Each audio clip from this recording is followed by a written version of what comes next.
This conference will now be recorded. So in today's session, we are going to discuss about the various features like with sharing and without sharing in Salesforce,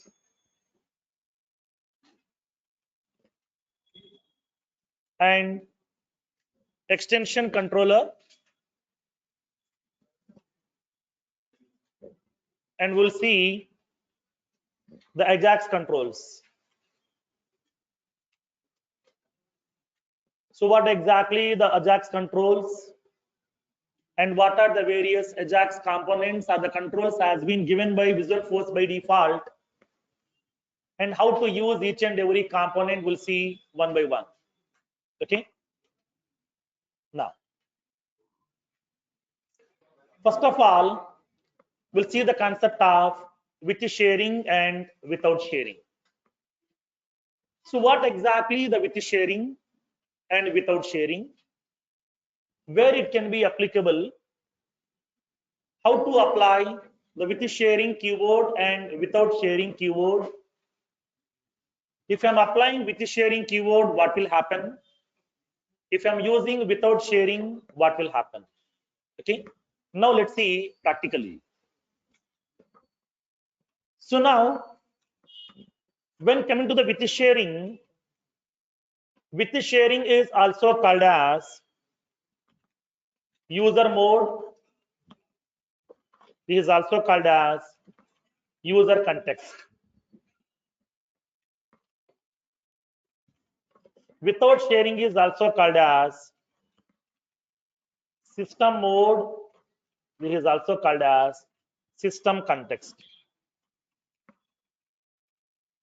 Now, so what exactly the with sharing and what exactly without sharing concept? Okay. Now where it can be applicable? Now let's see practically in this case.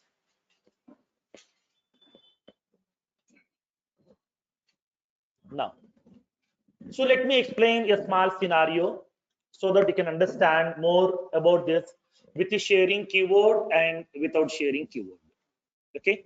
So what this with the sharing keyword will do, what this without sharing keyword will do, okay, you can understand that.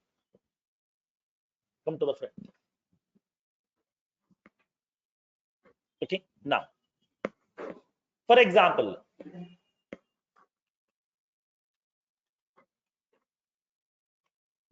assume that I have an object. Okay. I have an object inside my organization.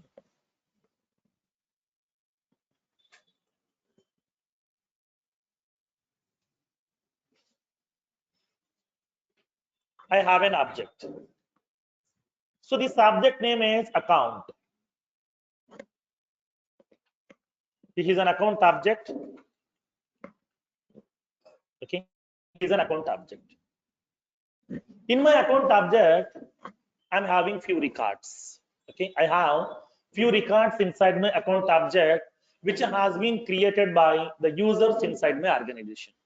Okay. Now, so now as part of my organization, okay, as part of my organization, I'm having two users. Okay, as part of my organization, I'm having two users who are accessing this account object. Okay, who are accessing the account object.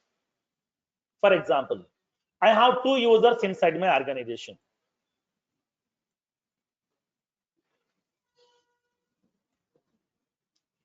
So now here I'm having that user one, and I'm having one more user.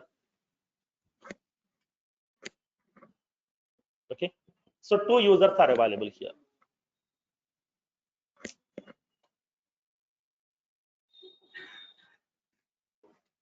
I'm having two users are there inside my organization. Okay. Now he is the user one and then user two. For example, I'm having that users, user one, and he is some user two. So two users are available inside my organization. So now when coming to this, both these people, both the people are belongs to the same profile. Okay, both these people are belongs to the same profile.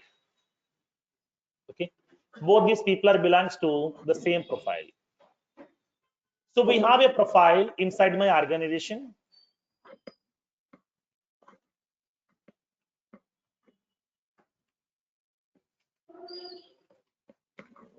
So we have these profiles are available. There is a profile.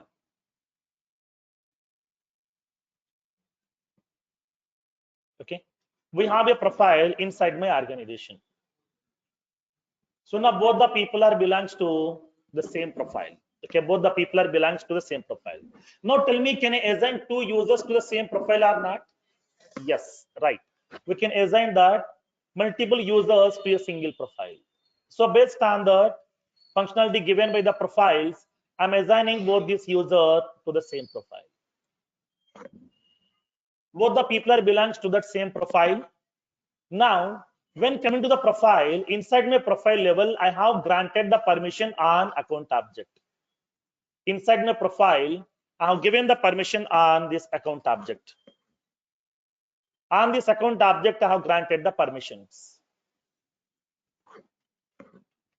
For this account object, I have granted the permission create, read, edit, and the delete. So these are the permissions I have granted on my account object inside the profile. Okay, I have a profile. So now in this profile, I have granted that all the DML operation permissions for my users, okay, through that profile. Now, so in this case, with these permissions, these users can access my account object or not? Yes, because inside that profile level, I have granted the permission on account object. What kind of permission? Create permission, that means they can create some new records. Read permission, they can view the records. Edit permission, they can modify the records. Delete permission, they can remove the records also. Okay, so now these users can able to perform the DML operations on my account object because inside their profile they're having the rights on this account object. Okay, so now in this case here, so now with this profile, okay, with this profile, this user 1 and the user 2 can able to perform some DML operations inside my object records. Okay, now for example here, come to that scenario. Assume that when coming to the user 1, user 1 is having the access on my account object, so he can create some records, he can modify, he can delete, he can view. Like the similar way, user 2 is also having the rights to access this account object, and he can create, he can view, he can delete, he can edit. All these operations are available for these two users. Now because of this permission, user 1 is inserting some records inside this object here. Okay, user 1 has inserted some records. How many? He has inserted the T records. Okay, he has inserted the T records. Now tell me, inside my object, how many records are available now? How many records are there in my object now? The T records are available because here, so initially the user 1 has created the T records inside my object. So these the T records are available inside my account object. Okay, now the next one, user 2. So user 2 is also having that access on that object, and now this user 2 has created 20 records inside this object. Okay, user 2 has created 20 records.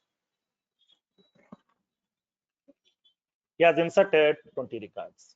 Now tell me, whenever the users are creating the records inside the object, where these records will go? For every user, do we have a separate account object, or for all the users same account object? Same account object. That means even though it may be user 1, user 2, user 3, n number of users also inside my organization, whenever the users are creating the record inside that account object, then that record will be storing in the same table. Salesforce is not providing a separate object for each and every user. Salesforce is maintaining a centralized object where the account object is only one. This account object will be holding the account records which have been created by any organization user from any region server also. Irrespective of the region, irrespective of the server, irrespective of the organization, whenever a user creates an account record, that record will be coming into that account object always. So that for the entire Salesforce organization, they're having only one account object here. That means for the entire Salesforce.com, they're maintaining only one account object here. They're not maintaining a separate object for each and every organization. They're not maintaining a separate object for each and every user. They're not maintaining a separate object for each and every server and the region. Irrespective of the regions and the servers and the organization, only one copy of standard objects are available. Only that standard objects copy are utilized by all the organization users. From any region, from any server also. You may be from FP region servers, you may be from NA region servers, you may be from the EU region servers also. We're using that same account object here. Now, in this case, upon user one is creating the records, these records, the key records will be storing inside the same account object. Upon user two is creating some record, those are also storing inside that same object. Now, tell me inside my account object, how many records are available now? 50 records. So now whatever the records have been created by both the people, all these records are available inside my account object so that all the 50 records are available here. Okay, clear up to this one? Now, so now in this case here, once the records has been getting created, now the user one and the user two wants to see the records in the form of a table or format. Whatever the records are available inside my account object, they would like to get the records from the table. They want to see the records in the form of a table or format. For that one, they have designed a Visual Force page. Okay, they have designed a Visual Force page.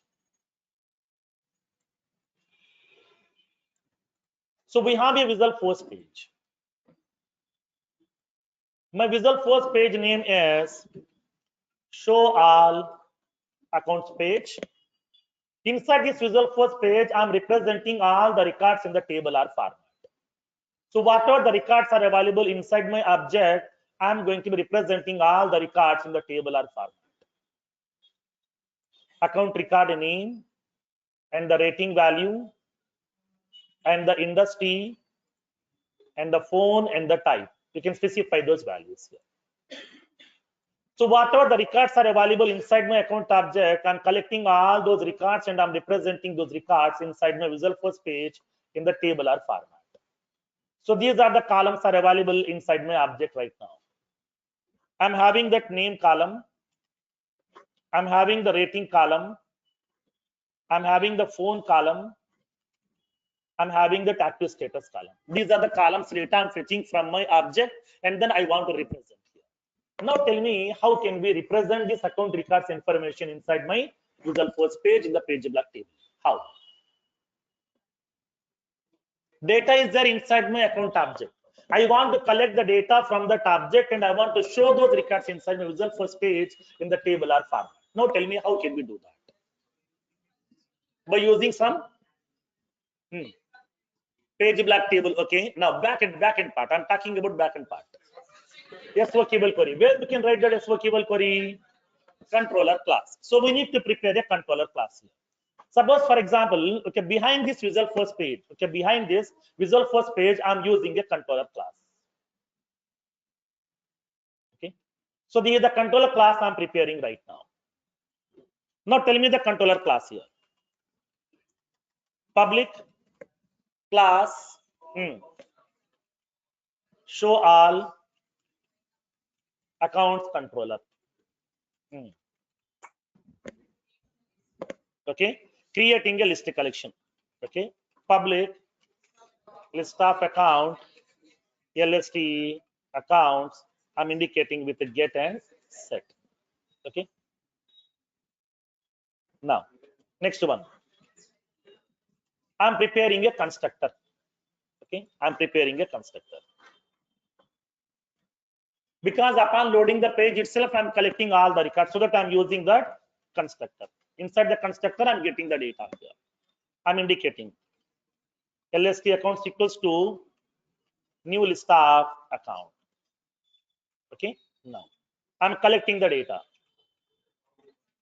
How can we get the data? By making a SOQL query. Select ID, name, rating, phone, and the active status from account. Okay, so I'm collecting the data from this object and then I'm representing this records information inside my Visual Force page in the tabular format.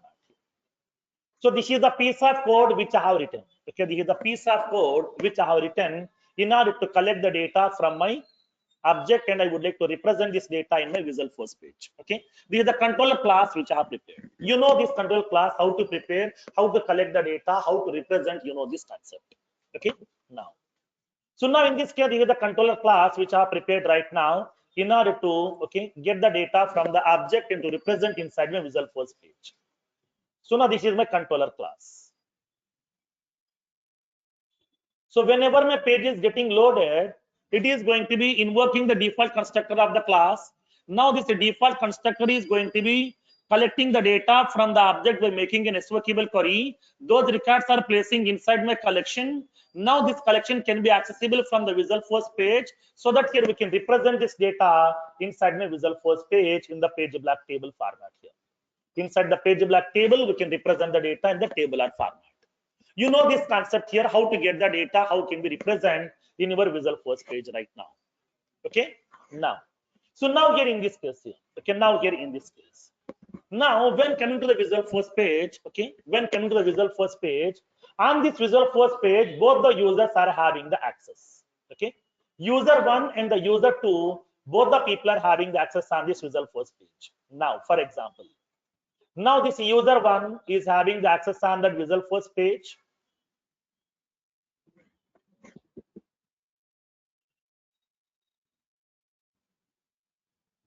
User 1 is accessing that Visual Force page, is having that permission. We'll see how to grant the permission on the Visual Force page. Generally, whenever I'm creating a Visual Force page, that Visual Force page will be accessible by only that particular user, not the other users inside the organization. How to grant the access on that Visual Force pages?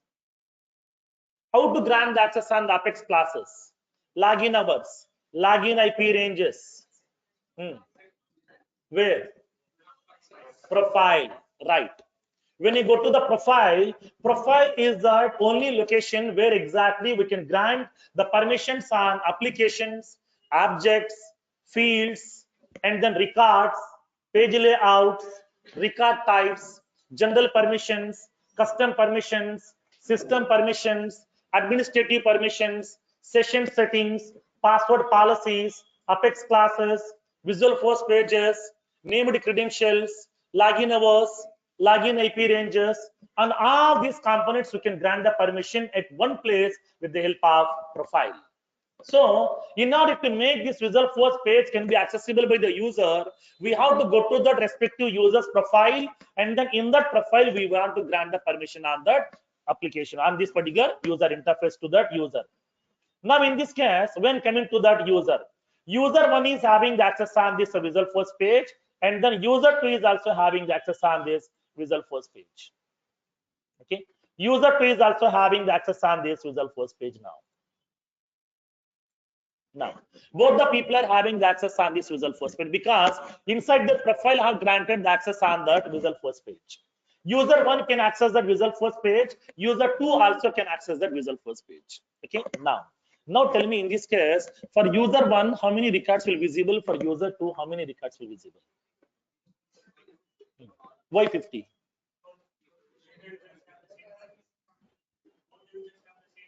Okay. Then users are having same permission means people will be able to access other people records.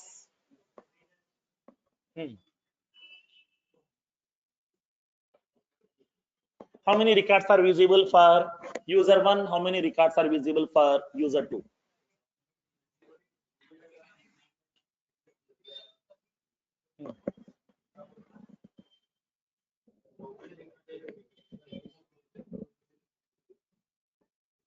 Okay. Okay. Then, for example, assume that my account objects OWD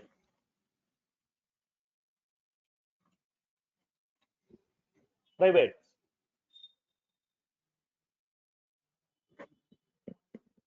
Tell me in this case. Okay. What will happen in this case here?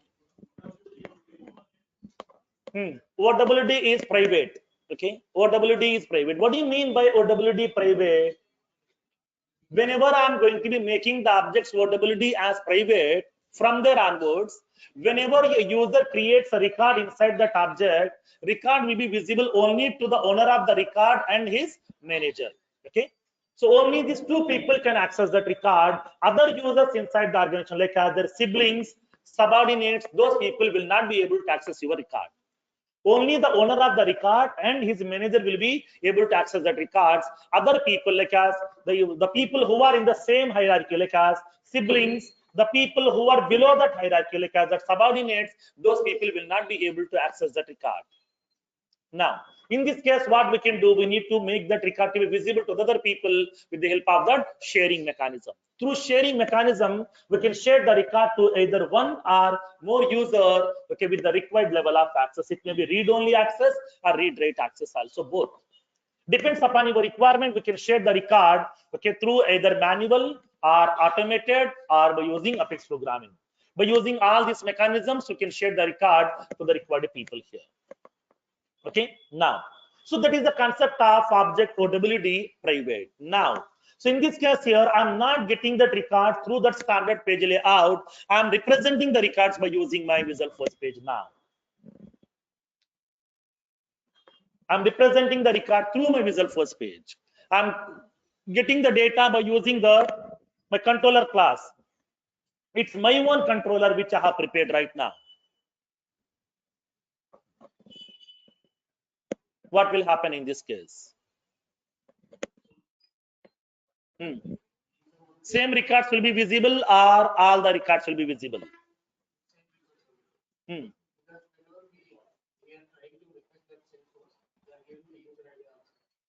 Okay. How we are collecting the data? By using SOQL query. SOQL query is executing under what? Under a class. So that class has been defined like as a normal class here. Now in this case, what will happen? Come to a general scenario. For example, come to a scenario. I'm having a banking application. Okay. I'm having a banking application. That bank application can be accessible by all the bank, okay, customers, and then the bank employees also accessing that application. Okay, within the bank they're having their own employees, those people are also accessing that application, and as an external customer we are also using that bank application to perform the transactions through online. Now for example, assume that, okay, I'm one of the customer, he is one of the customer, she is one of the customer. We all three are having that ICICI bank accounts. She did her own transaction, he did his own transactions, I did my own transaction. Now whenever I'm logging into my application, bank application with my credentials, what transaction details will be visible to me? My own or all the three people's? Only my own. Okay, only my records, nothing but only my account details, only my transaction details, my credit card details, my loan details will be visible to me. Other customer details are not visible to me here. Now, whenever she is logging into her account, she can see only her account details, her transaction details, her credit card details, loan details will be getting visible. Like the similar way for each and every user. For example, come to a scenario. He is a bank employee. Okay, he is a bank employee. He is sitting in that one of the counter of that bank. When he is logged into that bank application, okay, which customer transactions are visible to him? All the customers. Okay, he can see my transaction details, his transaction details, her transaction details. Everybody's transactions are visible to that person. That means what? Application is only one, records are same, but users are different over here. Okay, users are different. In this case, what happened? Whenever as a normal end user, whenever I'm logging into that application, okay, whenever I'm logging into that application, I can see only my transaction details. Okay, only those transaction details on which I'm having that access. Whenever he's logging into that application, irrespective of the profile, irrespective of the customer, okay, every record will be getting visible to him. Every customer details he can see, every customer's account details he can see, every customer transaction details, loan details, credit card details, everything will be visible to him here. How it is possible then? How these people are going to be differentiating the records visibility? For example, let me give you a small point over here. I will give you the clue. For example, I have a record. Inside my account object, I have a record. So now, on that record, which people are having the access, I want to know. How?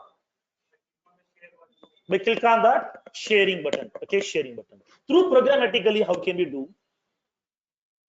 Through programmatically, how can we verify on a particular record? Okay, on a particular record, who are all the people are having the access? Internally, when you click on that sharing button, it will display that list of users who are having the access on that record. But definitely, it is collecting the data from the backend only. It is collecting the data from the table only. Then what is the table now? No.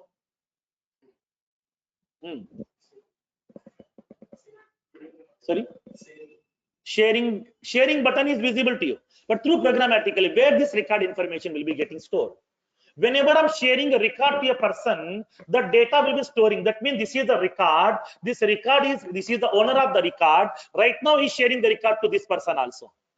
Then how can we track this information through programmatically that on this record, these are the various users are having the access. For this user, this is the access is available. For this user, this is the access is available because of this reason. How can we store all this information?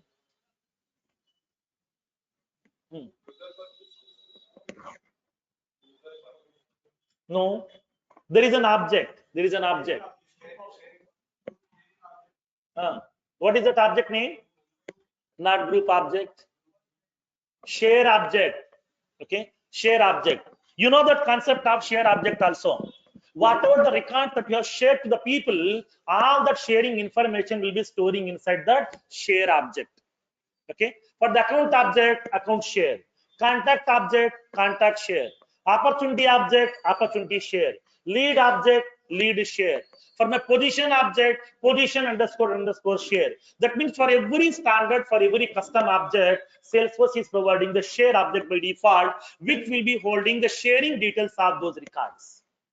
In that object, whatever the records are available, on those records, which users are having that access, everything we can able to track with the help of share object.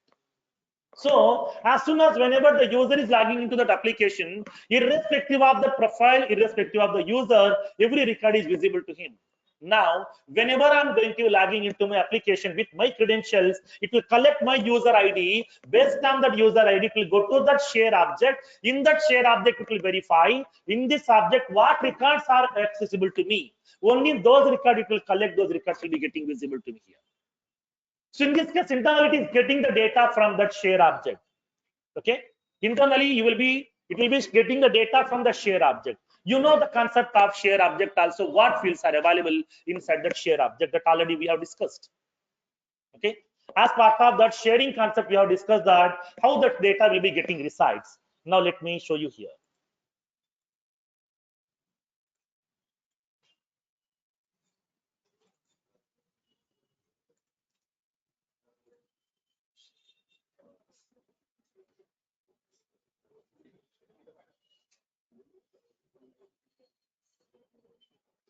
See, you are having that share object is available here.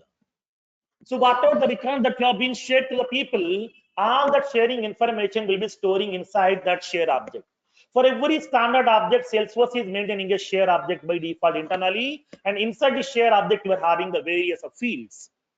Like as you will be having, for example, when you go to the account share object, we have the fields called as, what are those fields that we have? What are the fields that we have? Account ID field. Name field, no, not account object. I'm talking about account share object.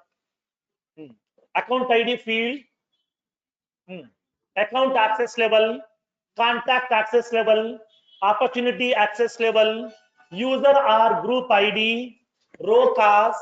Okay, so now account access level, all these fields are available. We are already discussed about each and every field information also.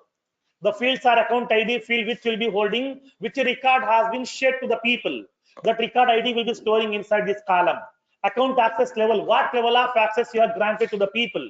If you are granting only that read-only permission, it is indicating that read. If you are granting read-write permission, it is holding the value edit. If you are granting that full permission, it will be holding the value all. These are the values are available inside the account access level. And then you will be having that row cause. Row cause means what here? Why this record has been shared to the people? Why this record is visible to the people? What is the reason? It will be holding that like as the owner. That means he is the owner of the record, because of that he is getting the full access. Now, or else manual sharing or sharing rule, because of the account sharing rule, record has been shared. And along with that, to whom you have shared that record here. So it will be holding that whole information inside this. If you want to track on a particular record who are all the users are having the access, everything we can able to track. Already I have given that query also during that time. We did the practical implementation also during the security concepts. Okay, so we did that the practical implementation also. So now based on that account record ID, we can able to collect that, okay, access details of that records, and then based on that we can able to make that record to be get visible. So internally what happened, whenever the users are logging into the application, based on that user ID, it will go to the respective share object, it will verify, okay, from those records on what record these users are having access, only those records are getting visible inside that user interface. Okay, that means what? Based on that user's context, based on that currently logged in user, only those respective records will be getting visible.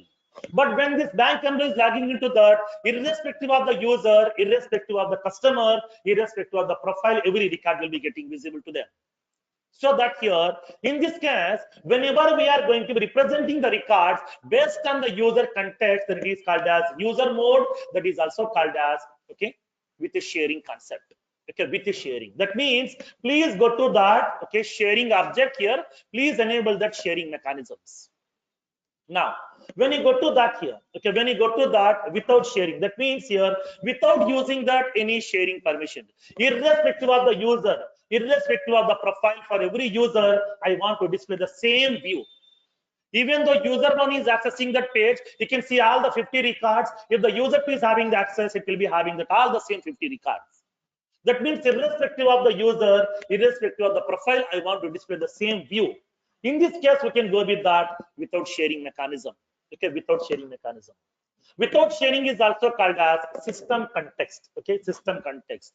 That means you're common to all. Okay, common to all, not specific to that user here. Now, so in this case, whenever if you want to execute some functionality based on that user context, okay, based on that currently logged in user, if you want to provide some different behaviors, then we can go with that with the sharing. Irrespective of the user, if you want to provide that same information to all the people, we can go with that without sharing concept.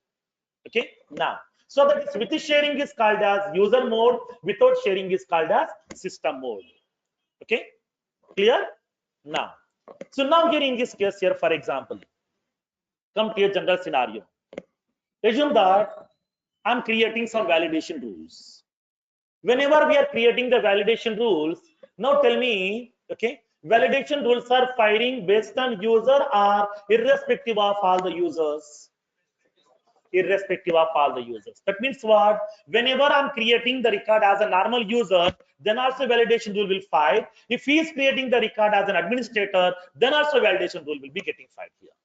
Okay, that means validation rules are always firing on system context. Next, workflow rule. For example, now tell me here I'm having a workflow rule on my account object to send the email notification to the user. Assume that he is a manager, nothing but he is a bank employee. I'm a normal customer here. So now whenever I'm withdrawing the money from my bank account, I will be getting the confirmation message or not. Whenever he is doing that same operation by visiting the bank branch, then will you get the message or not? Same. Even though you are performing the transaction by yourself through that bank application, through online, you will be getting the confirmation message. Whenever you are performing the same transaction by visiting the bank branch, also by contacting the bank employee, same thing will be happening here. That means what? Whenever I am creating a record, it will be firing the workflow rule, it will be sending the notification. Whenever he is creating the record, then also it will be firing the workflow rule, it will be sending that email notification automatically. That means what? Workflow rules are always firing on system context, not based on user. For every user, same. Record may be, whenever the record is created, it will be sending that email notification. That user may be any user. That user may be a normal end user, or a customer, or a partner, or an administrator, also anybody. I'm not bothered about that. As a workflow, it is my responsibility. Whenever the record has been created, I want to send the email notification. That's it.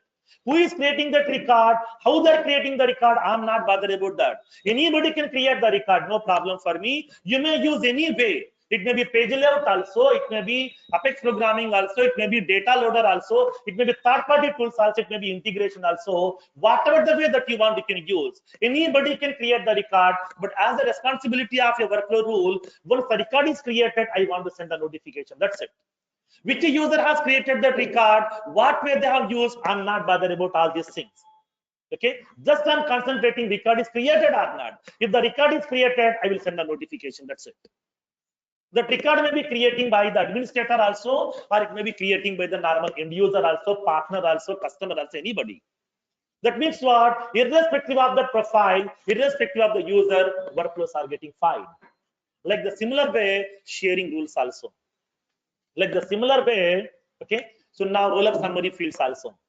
Like the similar way, auto response rules also. Like the similar way, escalation rules also. These are all are firing based on the system context. Even though when you go to development, triggers also the same thing. Okay.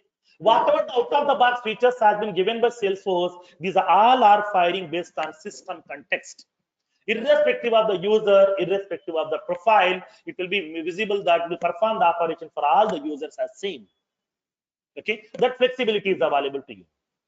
Now in this case here also, whenever I'm going to be designing that Visual Force page, behind that Visual Force page I have written that business logic class. Now here upon preparing that class here, when you try to create the class by using the URL format, okay, upon using that controller equals to some class name, when you click on save button, it is indicating that controller some same control class name does not exist. It is giving two options to you. You want me to create that class or not? It is giving the two options to you here, like as okay, with the sharing, second one is without sharing option. Okay, that means what? You want me to create the business logic class which will be executing in user context, which will be executing in system context. What type of context you would like to prefer? So in this case here we are using that terminology called as with the sharing keyword and without sharing keyword. Okay, now in this case here, for example, whenever I'm executing this functionality, then it is going to be representing the same record for all the users. Okay, for all the users, the same records will be getting visible. User 1 is also able to see 50 records, user 2 is also able to see 50 records. Everybody can see the same view, but I want to make it differentiated here. For that one, we are using we are defining the context of that user, either with the sharing, without sharing keyword. Now in this case here, whenever I'm using that keyword with the sharing, what will happen?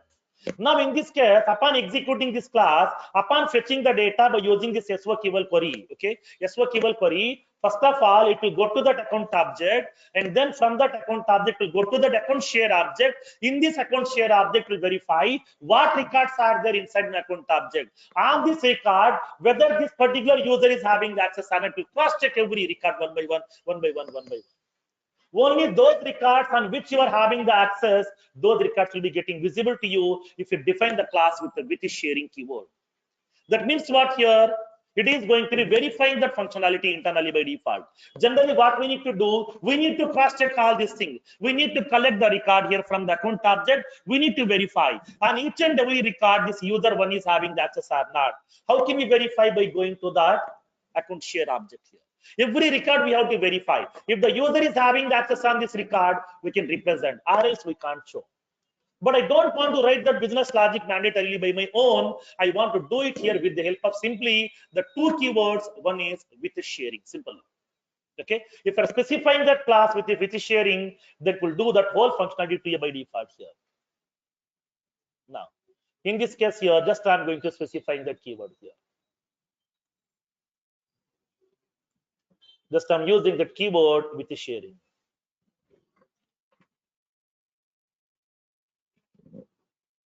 Okay, I'm using that keyword with the sharing.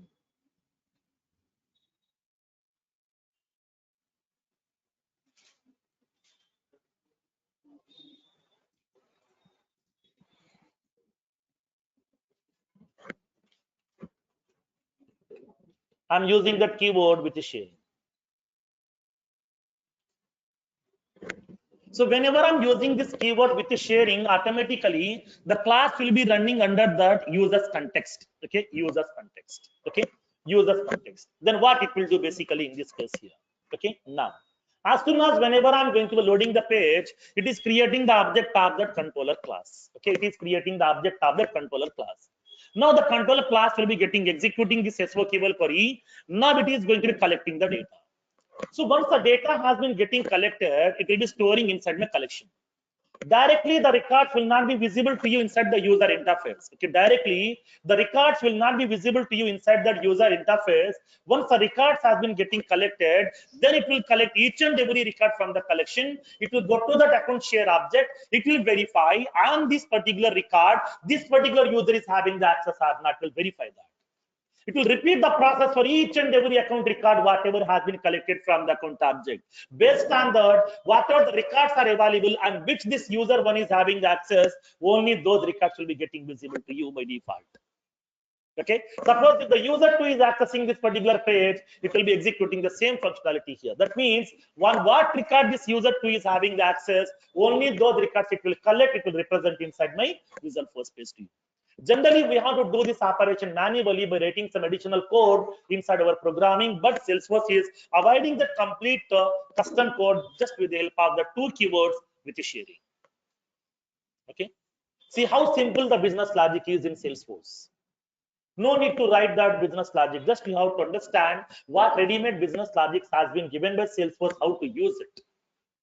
Okay, most of the features has been given by Salesforce. Generally, to achieve this kind of functionality, we have to write minimum 40 lines of code. The two, we have to iterate the records every record.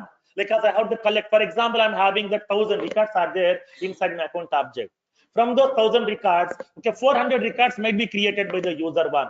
Remaining 600 records have been created by the user two. At that time, it is collecting those records. It will be verified. It will go to that account share object. Will verify on the record one he is having the access or not. If he is having, please display. Record two, he is having the access or not. Not having, remove this one. Third record, he is having the access or not. Display. Like that, it is repeating the process completely. Suppose if the number of records are more, then the processing will be taking more time, which will be impacting on the application performance. So instead of writing the additional code by our own, just we can achieve that functionality with the help of two simple keywords, okay, like as with the sharing keyword. That's it. Okay. Whenever I'm defining the class with the keyword with the sharing, it is going to be executing this class in that user context. So that upon fetching the data by using this SO keyword query, okay, through this SO keyword query, it won't collect all the records from the object. It will be collecting only those records on which this particular user will be having the permissions. Remaining records will not be getting visible to you here. Okay, clear? Now, understood the concept now? Now let's see here how to test this one practically. Okay, how can we test this functionality practically? Now let me show you practically. Okay, now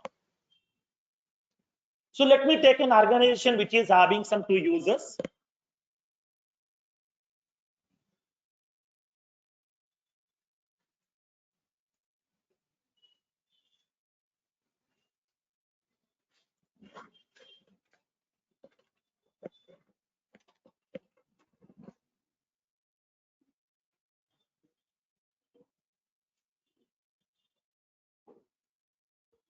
Understood the concept now? What the with sharing keyword will do internally behind the screen?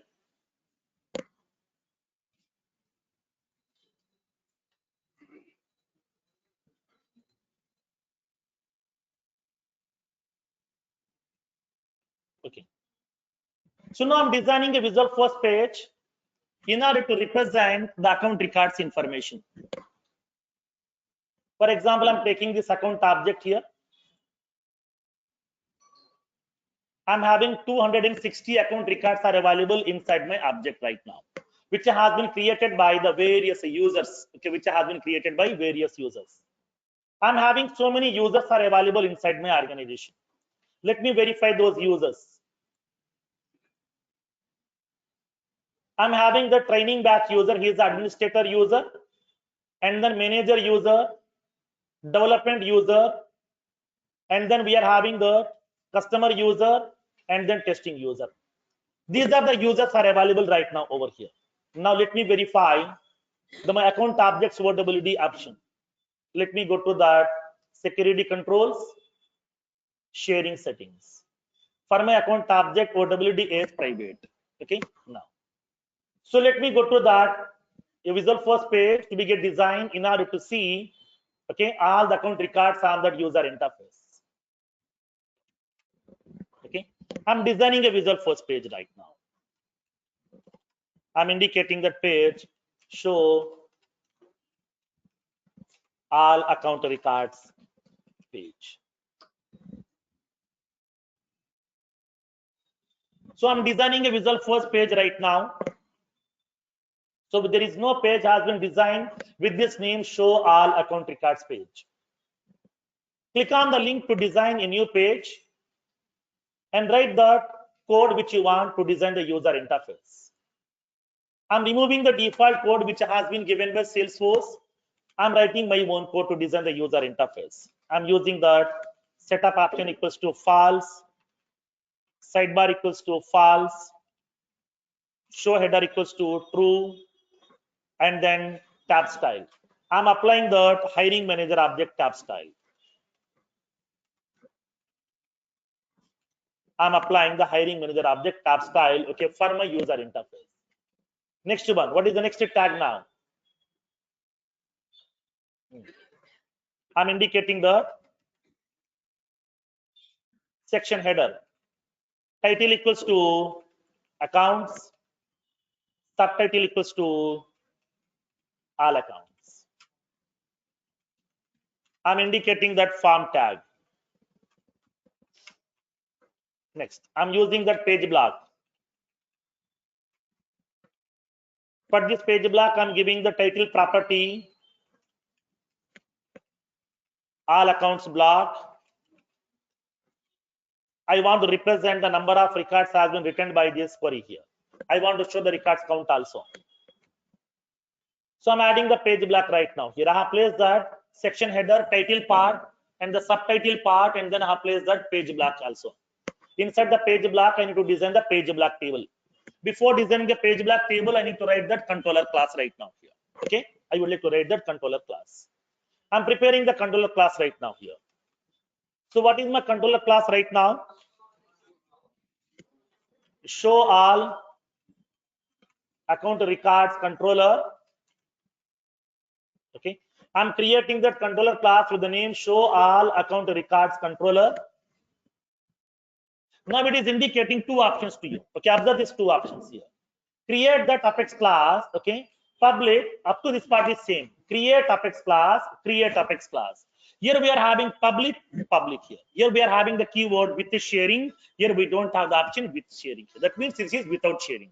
You want me to create the class which can be running with the user context, or you want me to create the class which will be running on the system context? What type of class you want me to write? So for that one, it is giving two options to you: with the sharing, without sharing here. Okay, I'm not specifying anything. That means that is without sharing here. So now I don't want to create that with the sharing. I want to create without sharing first. Okay, let's see practically. Then just we will add that keyword with the sharing. That's it. How what will be the functionality? We'll see practically now. We'll see. So now I have prepared that control class right now. Business logic class is provided to you. So now tell me how to write that business logic part.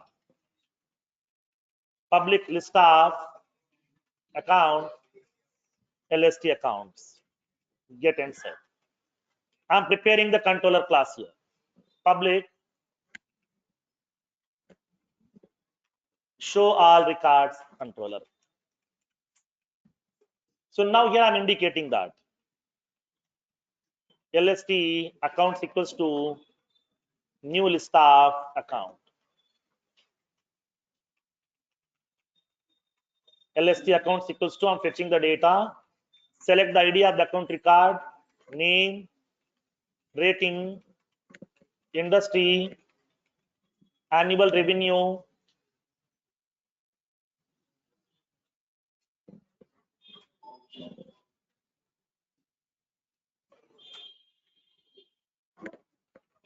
type, phone, facts, active status from account, order by name. I'm saving this business logic here. So I have prepared that business logic to get the data from my account object. I'm storing the data inside my collection. Once the data is available inside the collection, how can we represent the data in the Visual Force page in the tabular format? Page block table, right?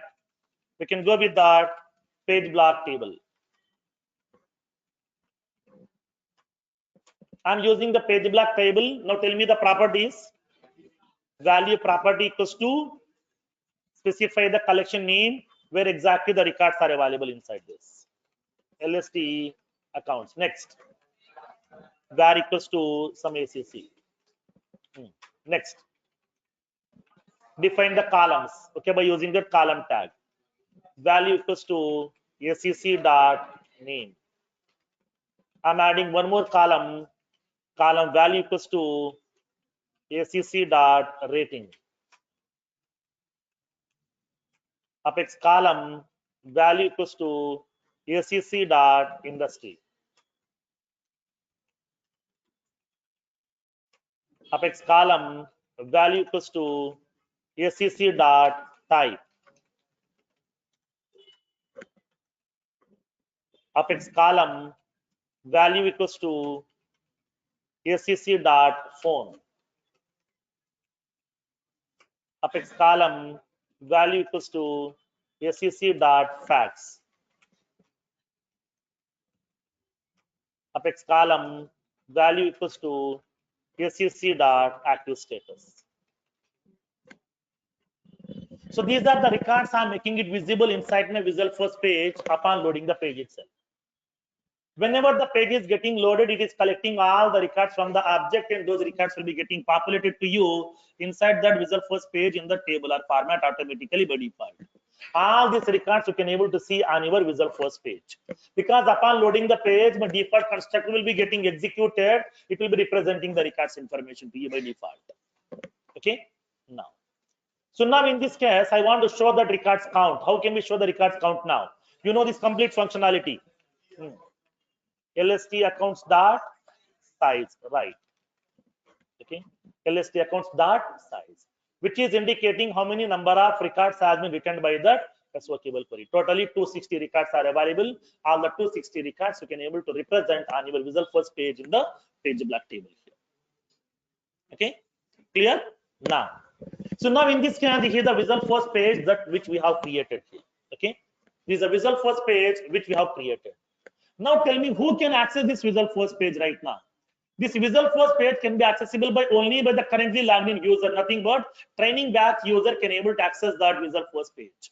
But the remaining users are not able to access this one. Okay, remaining users are not able to access this Visual Force page. Then what we can do in this case? How can we make this Visual Force page can be accessible by another users? Before accessing that, before granting the permission, let me verify whether this other people can able to access my page or not. This is my Visual Force page name. Okay, let me test the functionality. How can we test this one? Log into that another user, try to access that page here. Okay, now go to that account object, log into that another user here. Now, so before that, verify for this user candidate objects tab has been granted the permission or not, because I'm using the candidate object tab inside my user interface, inside my Visual Force page. So on that candidate object tab, you need to grant the permission to the user. For example, development user, I'm granting the permission. When you go to the profile level, grant the permission on the candidate objects tab. So on the candidate objects tab, I'm granting the permission here. Okay, on the candidate objects tab, I'm granting the permission. Next,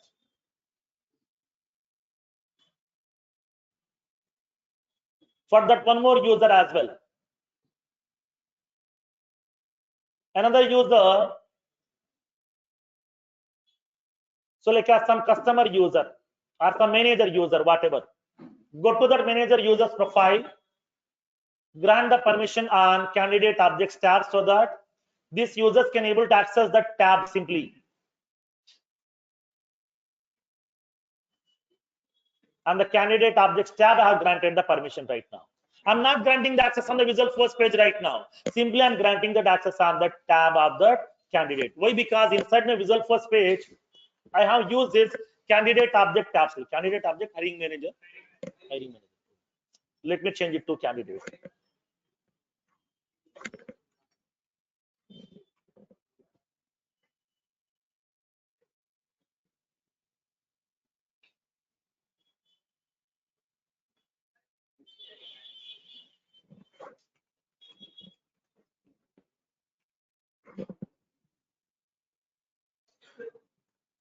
Okay, now, so I'm having that style here. Candidate object style have been applied here because I've granted the permission on candidates here. Again, I don't want to change it one now. So now let me try to access that. Whenever the training batch user is accessing this particular Visual Force page, now he can able to see 260 records. Okay, now let's go to that another user here. Let's go to the development user, click on users,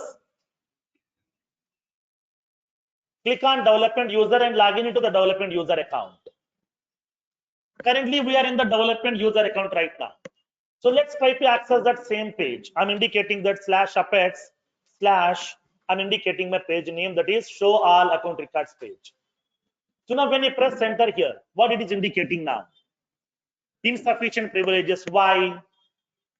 This user is not having the access on that Visual Force page. Whenever I'm creating that Visual Force page will be accessible to only that user who has designed that page. Other users will not be able to access that. We need to grant the permission to the other people, okay, in order to access that page. How can we grant the permission? By using that, where we can grant the permission? By using that profile level, okay, profile level. I want to grant the permission on the Visual Force page so that this user also can able to access my Visual Force page. So that come out from this user account, I came back to my administrator account now. Go to the development users profile. Now tell me how to grant the permission on the Visual Force page now.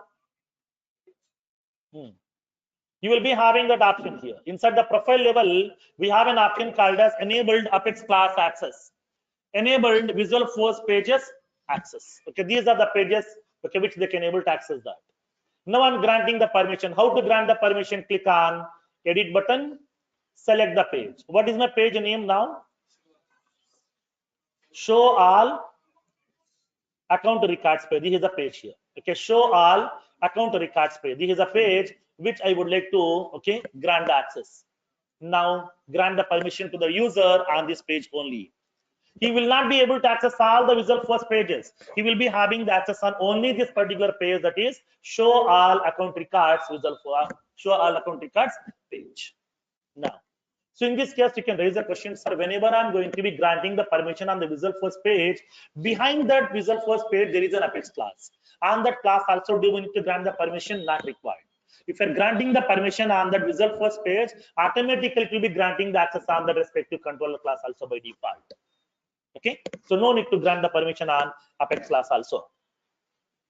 Now, like the similar way, I'm granting the permissions on the same page to that manager user also. Go to his manager users profile.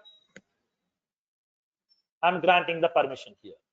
Go to that enabled Visual Force pages access. I'm granting the permission that is called as show all account records page. I'm granting the permission to this user on this page also, so this user can able to access that page as well. Okay, clear? So we have granted the permissions on our Visual Force page to these users now. Now let's try to access this record from that Visual Force, from that user. Let's go to that user account that is called as development user. Try to access that Visual Force page. I'm accessing the Visual Force page now. He's in the development user account. Now tell me how many records you can able to see now. 260 records you can see. Okay, 260 records.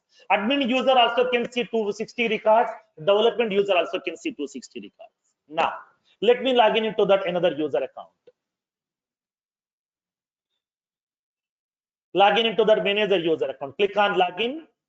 Now I'm into that manager user account right now.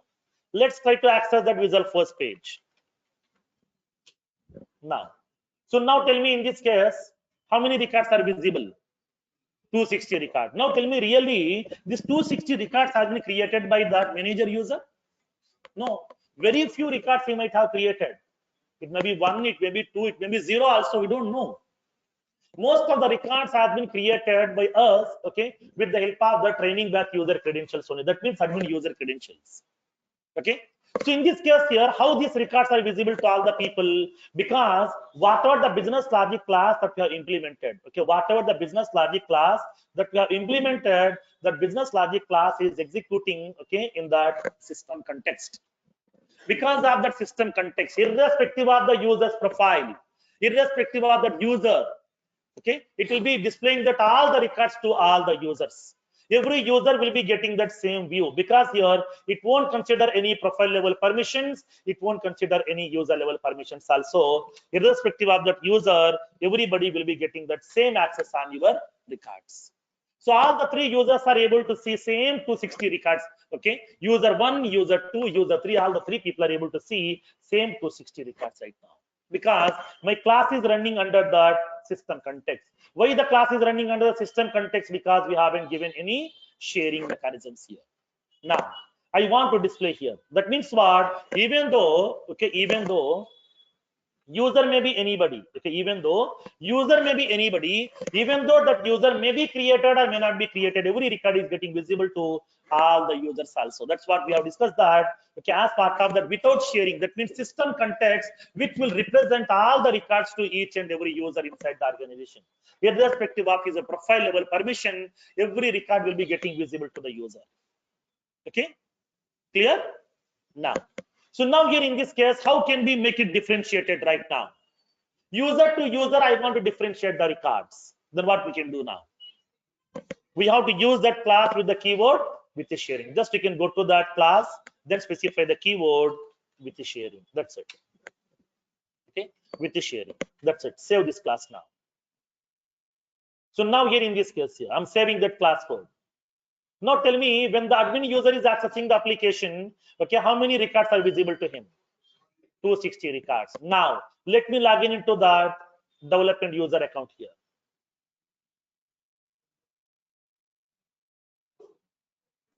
Now, so let me log in into the development user account. I'm logging into the development user account right now. Click on login. Try to access that page right now.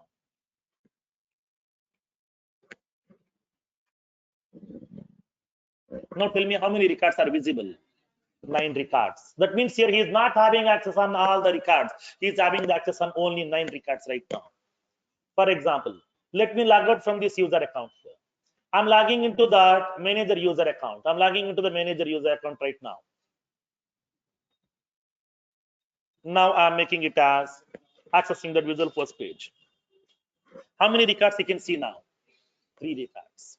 That means what? User to user, the number of records are completely different, because all the users are not having the access on that. But whenever we are executing the business logic here, we can decide how you want to execute. You want me to execute with the system context or user context?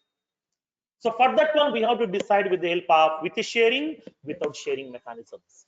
With the sharing means what? It will consider the user's profile level permission. Based on that user ID, it will go to that account share object. It will verify on what records he is having the access. Only those records will be getting visible. Remaining records are not visible. If I'm using without sharing, that means don't consider any profile level permission. Ignore all the things, collect all the data, display the user here, so that we can represent all the records to each and every user also. For that reason, we are using that mechanism with the sharing and without sharing. That means whenever we are building any feature as part of your Salesforce instance, if you want to make that feature to be get visible to the specifically to the user, we have to define that class with the sharing. That means user to user, if you want to perform different operations, go with that with the sharing concept. Okay, if you want to perform that common to all the users, then go with that without sharing concept. Okay, that class has to be defined just by using those two keywords, with the sharing or without sharing. That's it. It will take care of the permissions levels, everything internally by default. without writing any code manually by our own, without making any query to that account share object. Everything will be taken care by Salesforce itself. Okay, clear?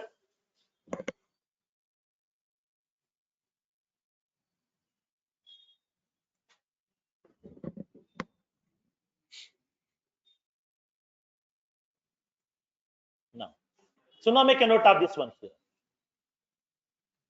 With the sharing versus without sharing.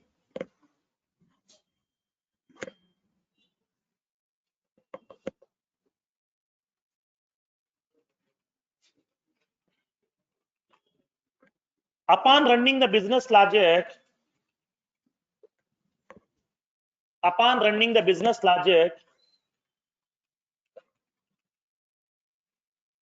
by placing inside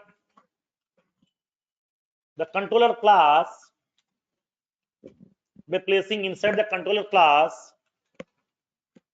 we can decide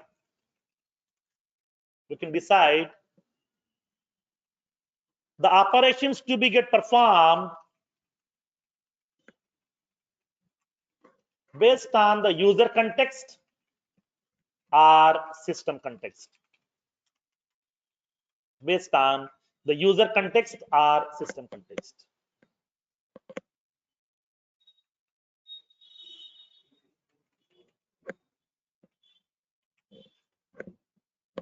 Now,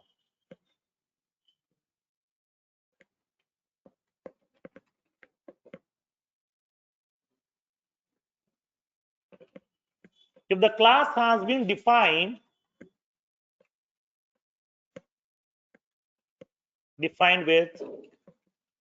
with the sharing, then it will run the business logic. That means it will perform the operations. It may be SOQL or DML, all the operations. It will perform the operations based on the user's profile level permission. Based on the user's profile level permissions. That is, depends on the access on the records, depends upon the access on the records. Only those records will be represented to the user.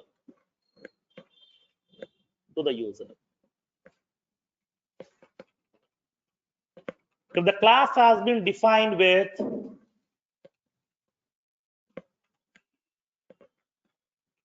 without sharing, then it will run the business logic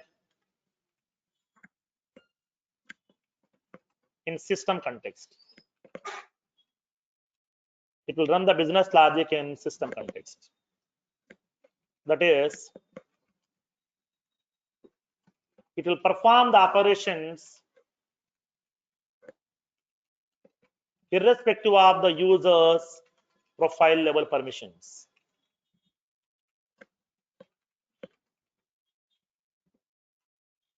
It will perform the operations irrespective of the user's profile level permission. That is, all the users will get the same view. That means same operation, same record they can see. Now, make a note. All the validation rules, formulas, roll-up summary,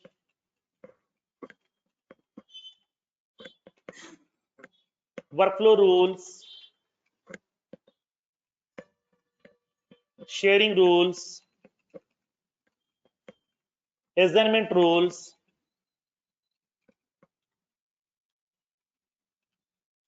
auto response rules, escalation rules, triggers will execute in the system context by default. in the system context by default.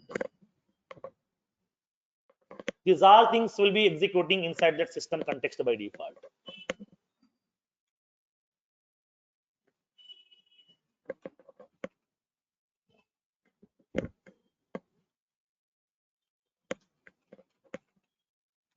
With the sharing or without sharing keyword, without sharing keyword. Now tell me, this can be applicable at what level? Method level or class level? Class level. Okay, class level. Okay, keyword should be applicable, always applicable on the class level. Always applicable on the class level. Syntax. We can specify the access specifier.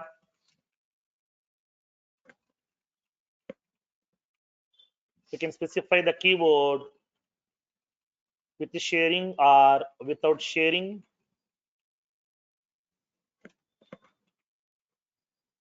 We can specify the keyword class,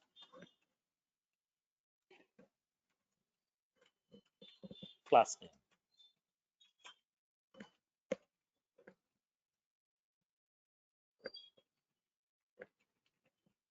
Write the business logic. For example,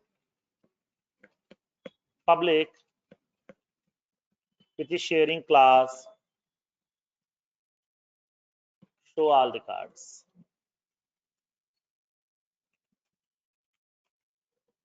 Write the business logic inside this.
System context by default. For the validation rule, we can add one user condition additionally. We need to add one condition additionally by using the username. Based on profile also, we can add that additional condition. For that one, user based, owner based rules, we can go with that. Okay.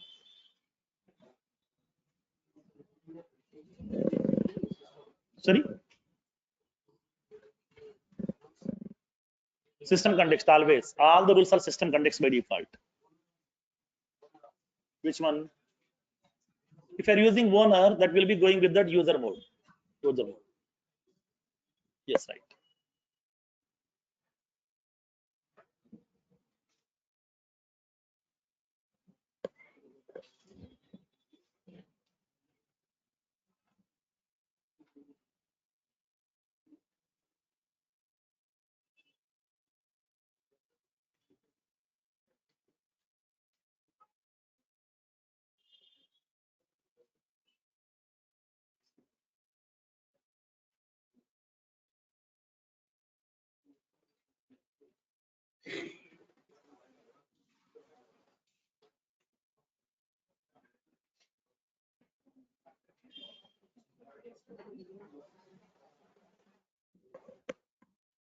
Let me place this piece of code which we have prepared right now.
Now,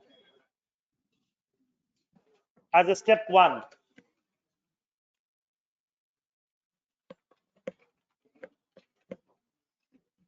so design the Visual Force page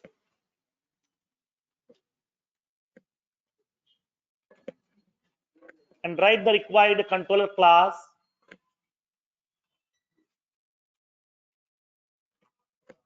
with the business logic.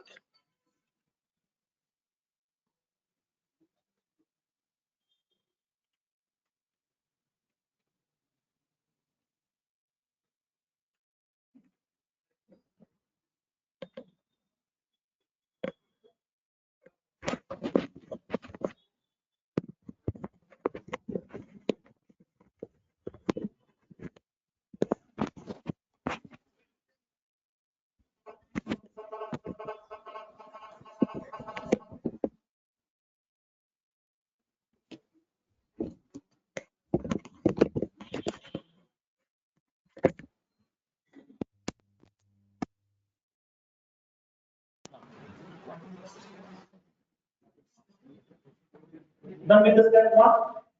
Now, second step.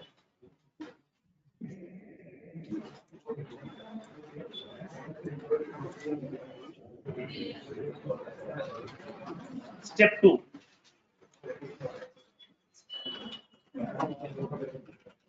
Grant the access on the Visual Force page to the required users inside the profile. Inside the profile. So then go to that setup menu, administer menu in the left panel, manage users, users link,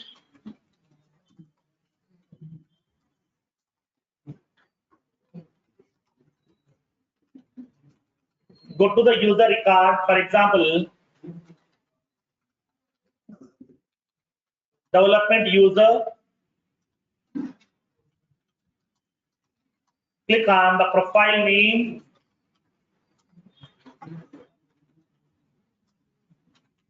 for example, CIS, Salesforce profile.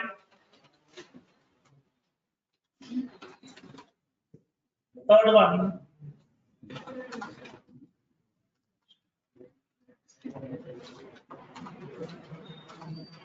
go to the enabled Visual Force pages access.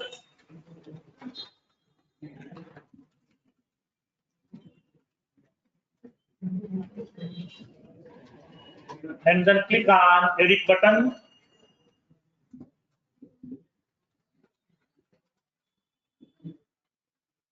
Select the required Visual Force page from the available list.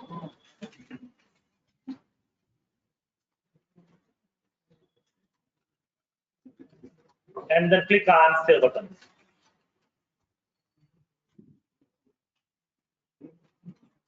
As a step 3. Access the page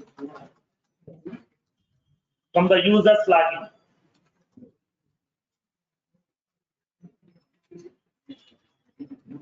As below. That is, login into the user account,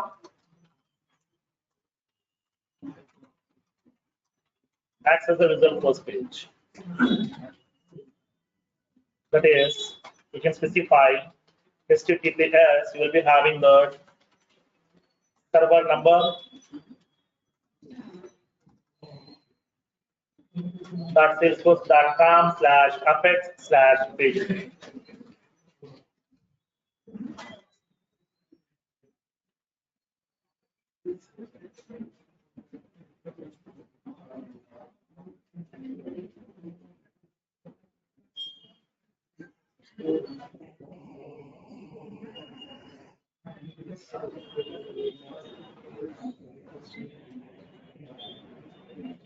Okay, so these are the 3 steps we need to follow in order to track the user mode and the system mode. Now the user context or the system context.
Done with these steps?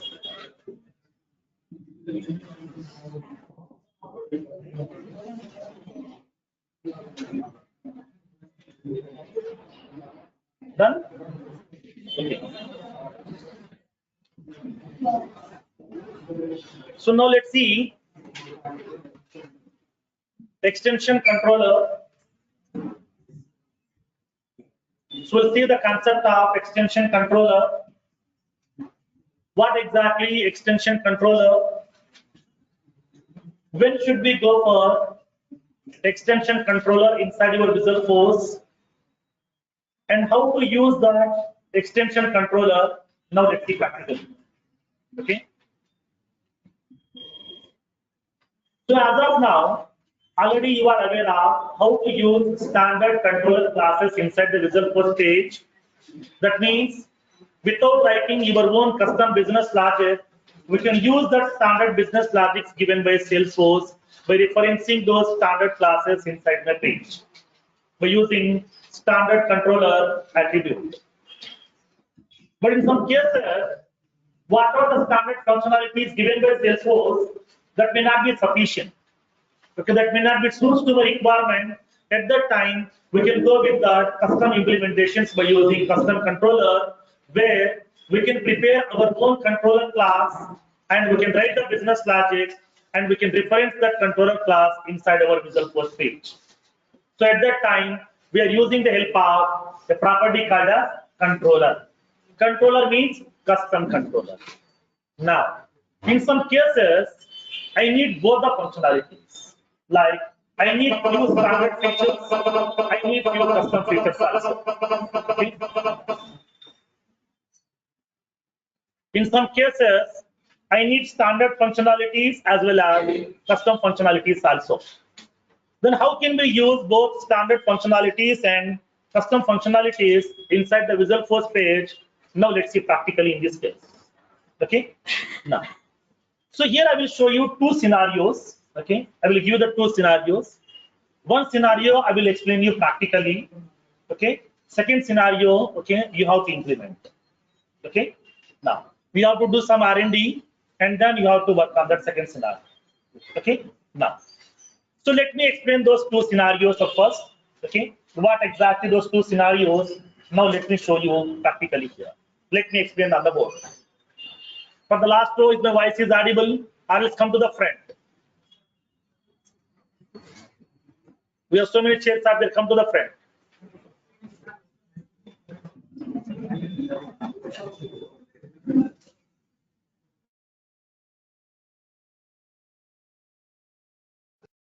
Now, then what is it here now? Let's see. So here I'm having that two scenarios are available. Let me explain that both the scenarios so that we can understand more.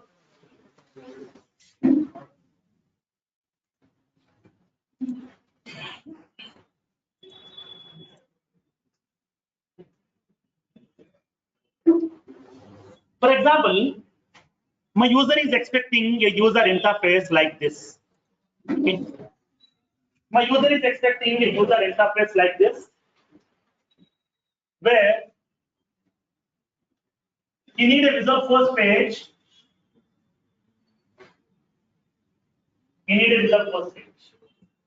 I'm explaining the first scenario to you. Now my customer is expecting a user interface, that means a Visual Force page. Okay. Now we can show record.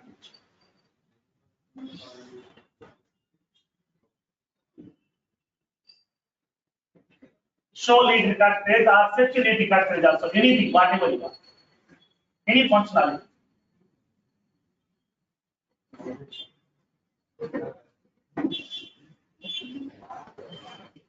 He is expecting a page with the name search lead records page. In the search lead records page, on top of this user interface, they are expecting a search functionality. Like as we have to enter the text bar, enter lead name, enter lead name.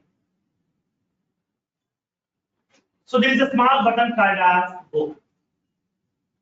Okay, go. So now inside my text bar, I'm entering some characters, like as some affix. Yeah, I'm entering some characters affix. So after entering some characters inside my text bar, as soon as once I click on that go button, now it has to search with this affix characters, do we have any lead records are available? I want to compare these characters with the last name of that lead record. With the last name of the lead record, I want to compare. That means, do we have any lead records are available inside my object whose last name is starting with the word affix? Okay, I want to set for those lead records. If there is any matching records are available, then I want to show those matching records inside my Visual Force. Okay. I want to show that such a result. I want to show those such results inside my Visual Force page, okay, in the tabular format by using the tabular page. Like the first name, last name, rating of that lead, lead status. I want to show this columns information inside my user interface. Now, so at the bottom, okay, at the bottom of this user interface, my customer is expecting a small functionality. He is expecting a small functionality called as enhanced listing. You know the concept of enhanced listing. Generally, where that enhanced listing will be getting visibility. Top. Now, as part of my customer requirement, here I would like to expect that enhanced listing.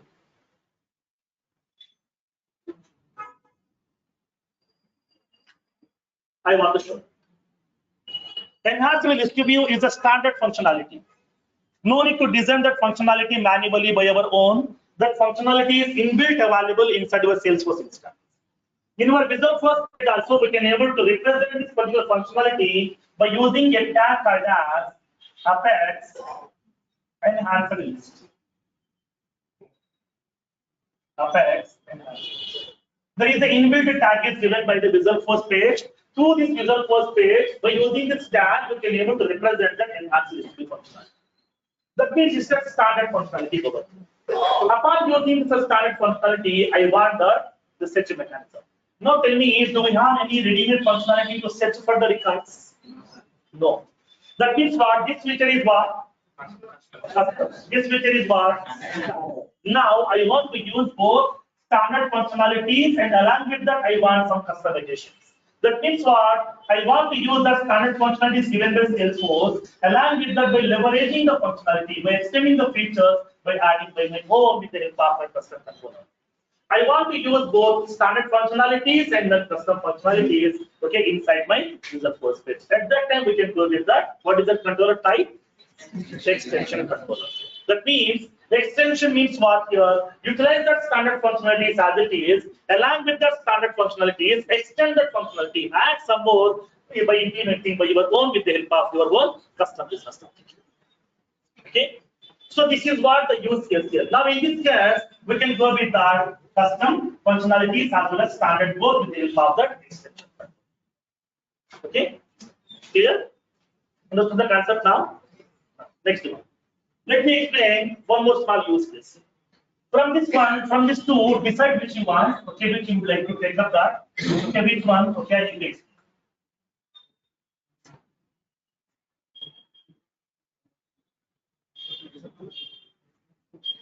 Second one.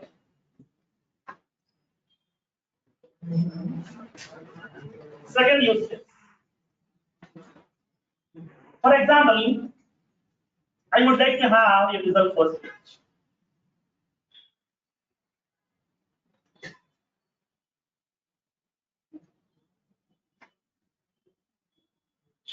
Okay, I would like to have a result first page in order to create hiring manager records.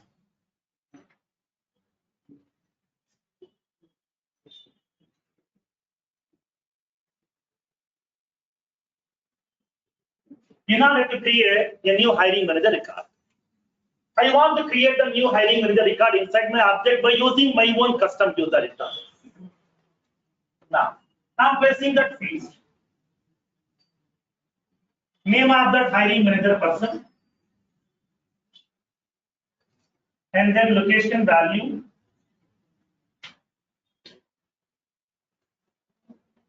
now placing the location field, and then contact number,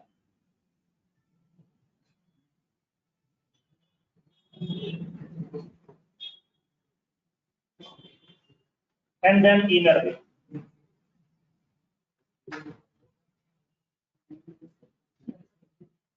Okay. I'm having that button for available.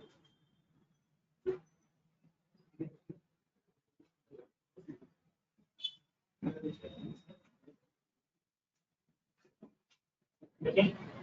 I'm having this two button for available. I want to create that hiring manager record inside my object by using this user interface. Now tell me how to implement this one generally. You know this concept already. Standard functionalities. So then what we can do? We can use that standard controller of that hiring manager. That means you can use that page, affix, page. You can use that standard controller. Standard controller equals to what is that class name? Hiring manager underscore. So can able to use that standard class. We can able to implement the functionality. And then here in this case, upon click on that save button, I want to use one standard save. But in this case, what happened? When you click on that standard save method, what it will do? What the standard save method will do basically? Simply it is saving the record inside that app. That means what? As soon as whenever once you click on that save button, if I'm using that standard save method, now the save method will be collecting these four field values. Blindly it will be creating a new record inside my object. Once the record has been created, it will redirect the user to the detailed page of the record. That is the functionality of standard save method. Okay. Suppose for example, I have entered some data inside my text boxes. Click on save button. Record has been. Again, I have opened the same form. I have entered the same details again. Click on save button. What will happen generally? Save the record. And then third time I have entered the same details. Click on save button. Saving the record. That means what? Whatever the standard save method has been given by Salesforce, it will be saving the record blindly inside the object without having any deduplication process in place. We don't have any duplication elimination mechanism inside that. Okay, it won't cross-check that. With this name already a record is existing and it won't cross-check that. Blindly it will be saving the record inside that object. But I don't want this kind of functionality. I want to introduce a deduplication process in place. As soon as once you click on that save button, I don't want to save the record blindly. First of all, I would like to connect to my database object. That means I would like to go to the hiring manager object. I would like to verify with this name and with this phone number combination, do we have any hiring manager record is exist already? If the record is already there, here I want to show the message record cannot be acceptable, duplicate record found with this name, with this one other combination. I want to use the combination of these two field values over here to eliminate the duplicate. To recognize each and every record, I want to use that name and then contact number combination. Like when you go to your login screens, you are using two values to recognize every user. Username and the password combination we are using. Like the similar way, to recognize each and every hiring manager, I want to use the combination of these two field values. Now, with these two field values, same record should not be get available inside my hiring manager object. So, as soon as once I click on that save button, I want to verify with this name and with this contact number, do we have any duplicate hiring manager record is available or not? If the record is there, I want to show the error message, duplicate record found with this name, so this record cannot be acceptable. Suppose if there is no duplicate records are available, now my record has to be inserted into my object. Okay, clear? Now, so now tell me in this case what we can do. Do we have any such kind of standard functionality? No. Then what we can do? We need to implement our own. Okay. Now for that one, for the save button, we need to implement our own custom functionality. Now, next one we are having cancel. Do we have any ready-made cancel method? Cancel method. Cancel method. Yes. Okay. Inside my hiring manager class, I'm having the cancel method inbuilt. Okay, so that for this purpose I want to use standard. For this one I want to use custom. So both I would like to mix together inside a single result first page.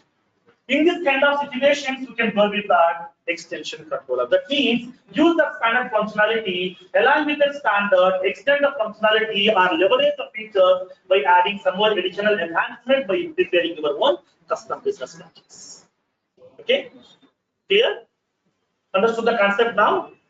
Now, so now here in this case, let's see how can we implement this functionality. Okay, now I will show you this example how to implement that. Second example, how to try. Okay, it's an assignment first. Okay, clear? Anas, tell me, if you want to do this one, then no problem. I will take up the second one. Which you want now? Can I go with this one or the previous one? Previous one, okay.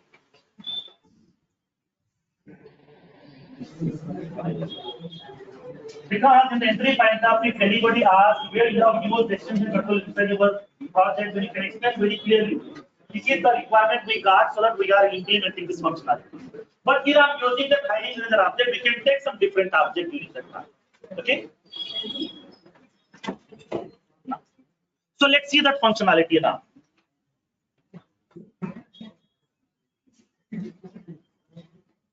So now then, what do you mean by this extension controller? The extension controllers are used to utilize both standard functionalities along with custom functionalities also. Okay, now. So now tell me here in this case, how many standard controllers that we can use inside a page? How many custom controllers we can use? How many extensions we can use? Per page. How many standard controllers? Only one. How many custom controllers? Only one. How many extension classes? Multiple we can able to use that. Okay. One standard controller, one custom controller, multiple extension controller. Whenever I'm using that extension controller, always it has to be used either with standard or custom. Okay. That means standard controller with extension or custom controller with extension. That's it. Okay, all these three we can't use inside a single visual first page. Either standard with extension or custom with extension. Only these two. Okay, clear? Now, so now let's see in this case how can we implement this functionality. Okay, so let's make a note of this one: extension controllers.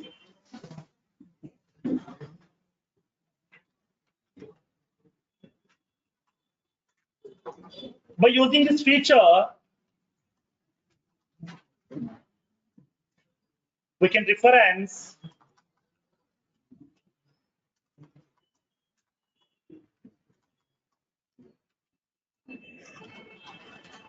both standard functionalities and custom functionalities inside the single visual force page.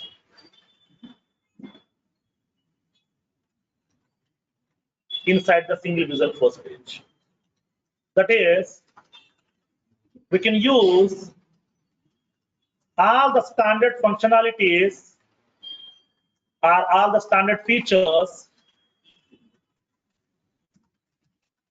And along with, we can extend the standard features. We can extend the standard features by adding the custom functionalities. By adding the custom functionalities by using Apex programming. By using Apex programming.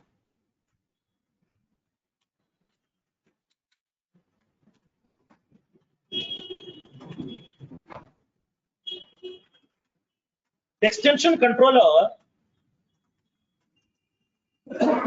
should be always used along with either standard controller or custom controller. Either standard controller or custom controller. That is, standard controller plus extensions or custom controller plus extensions. Anyone. Any one of the combination we can use, not all.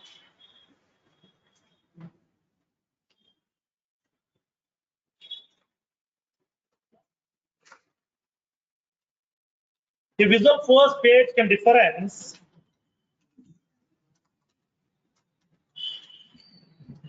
only one standard controller and only one custom controller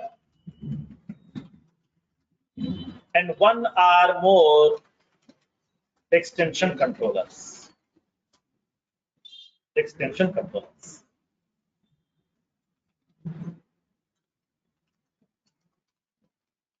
We can add the multiple extension controllers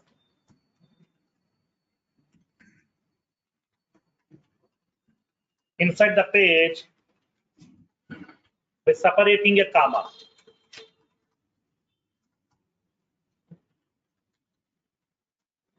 By separating a comma.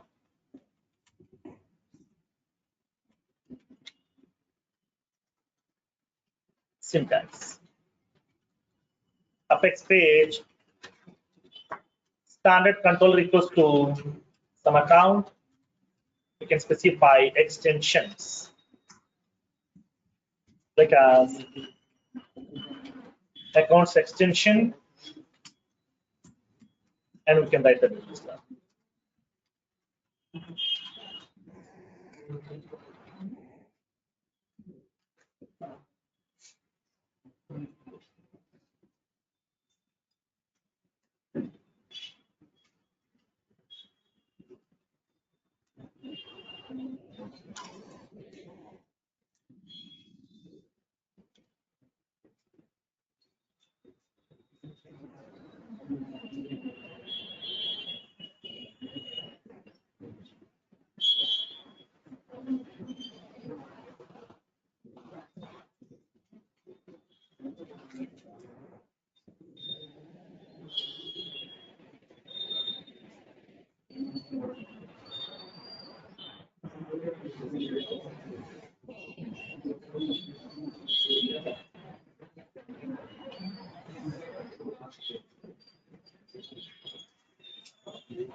How to use enhanced listed?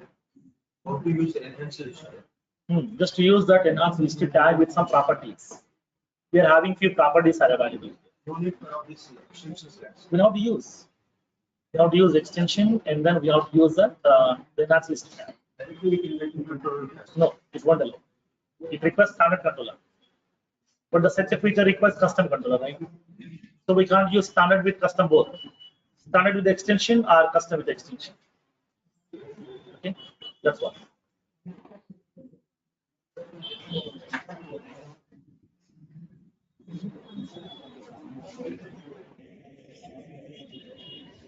See, let me give you a small point here. example, now tell me, I'm having a result first page.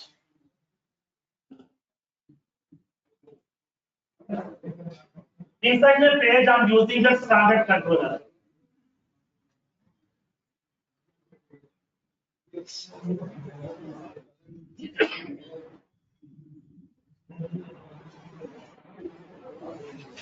Standard controller account. Can I use this controller property?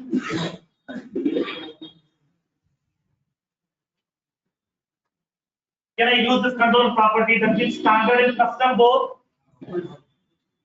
Inside a page, can I use standard and custom both? Salesforce won't allow. We have to use standard with extension or custom with extension. We can't use standard and custom both inside a single result first page. That means I'm using the standard functionalities, and I'm with that if you want to use some custom functionalities, add the custom class with the help of a property called as extension. Okay, standard controller property and the controller property both we can't use inside a single page. That's what I told you here, the combination. Okay, we have to use that. The standard controller plus extension or custom with extension.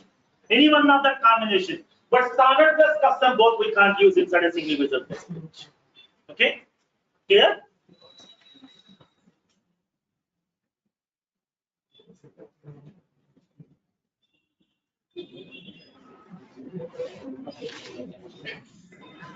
So now let's see how can we implement this functionality, okay, to avoid the duplicate records upon saving inside my object now.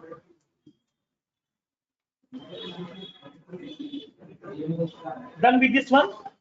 Now, make a note of this use case.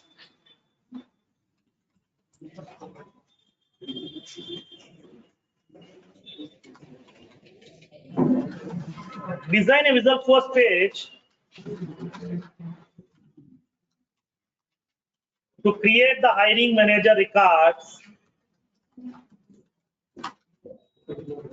inside the object.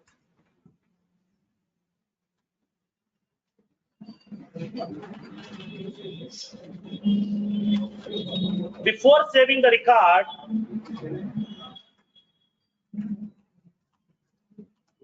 verify the duplicate hiring managers based on the hiring manager name and contact number combination.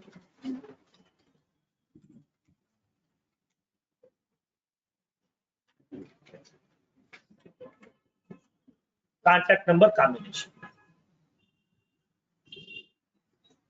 So I want the hiring manager page. In order to create the new hiring manager record, there I would like to eliminate the duplicate records. I don't want the same records to be get created again and again and again inside my object. I want to eliminate the duplicates.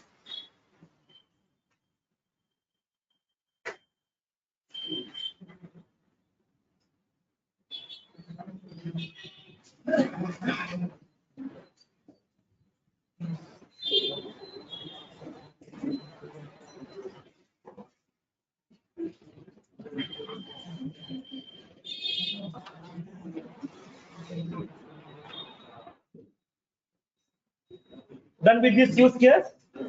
Okay, now. So now let's see how can we implement this functionality now.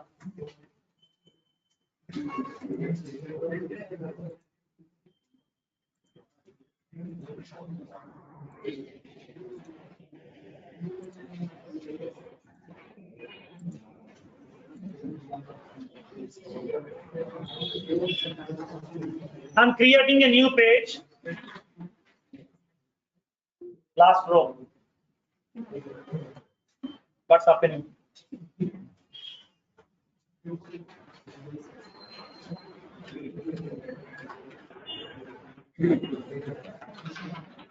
Create new HR record page.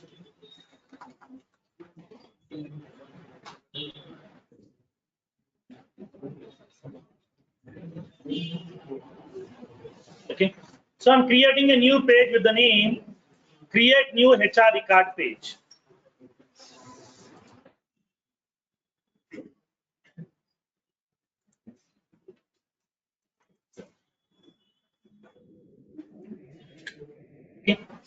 So I'm designing that page right now. Okay. I'm designing the page right now.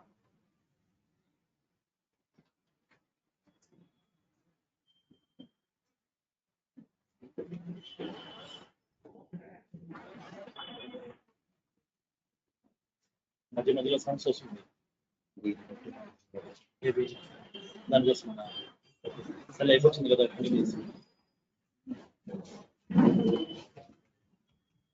now, so now here I'm using the controller class, that is standard controller, because to design that, to place that hiring manager object fields inside this.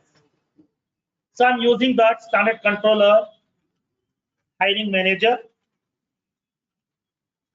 I'm using that required property setup equals to false, sidebar equals to false, show header equals to true, and the tab style equals to, I'm using the position object tab style. I'm designing a page, okay, so which will be having the position object tab style. I'm representing that section header. Section header title equals to hiring manager, hiring manager edit, and then subtitle equals to new hiring manager.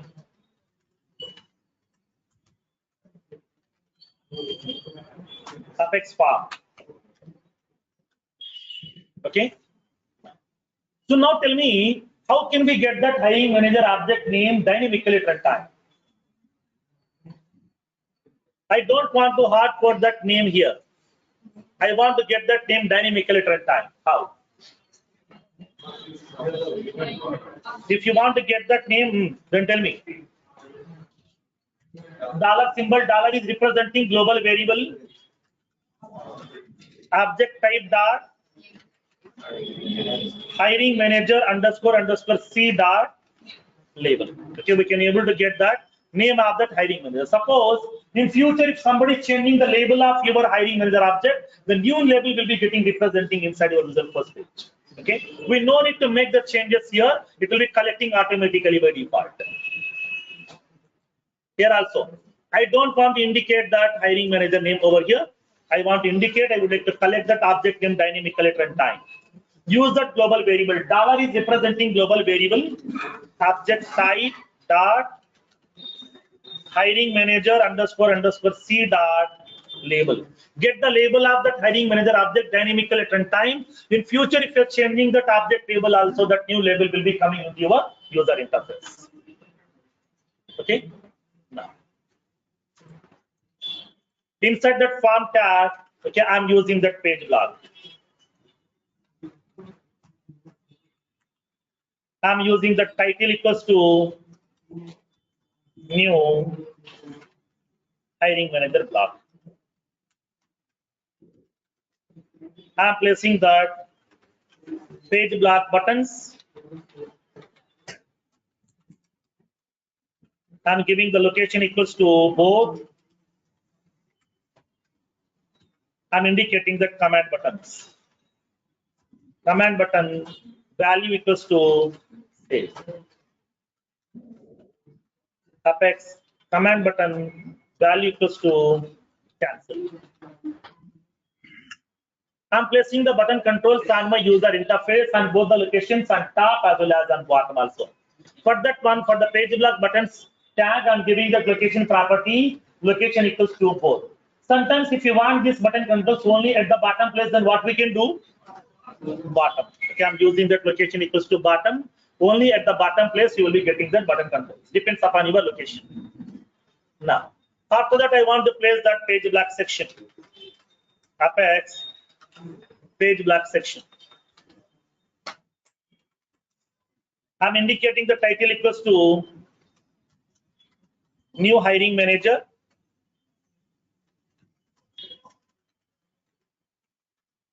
And the number of columns equals to 2. And the collapsible equals to true.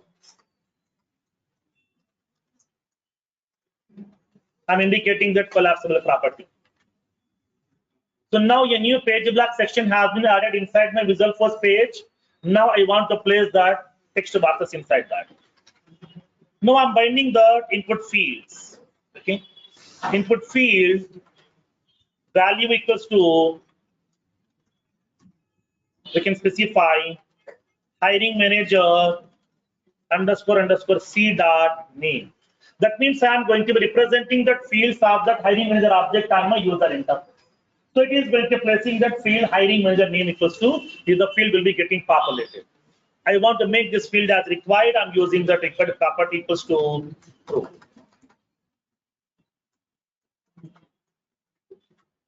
I'm making that field as mandatory by using that required equals to true. Next one. In the second column, I'm placing that one more field, input field value equals to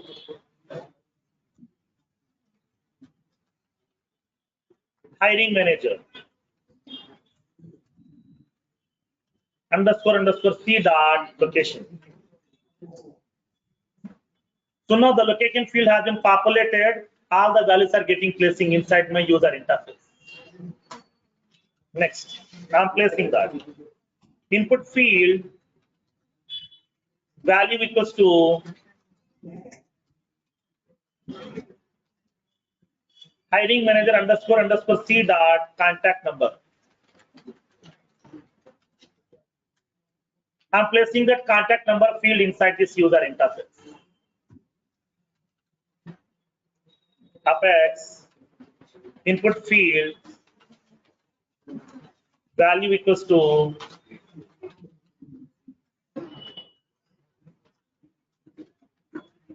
email ID. I'm placing that email ID field also inside this. Okay, I'm placing that email ID field also inside this.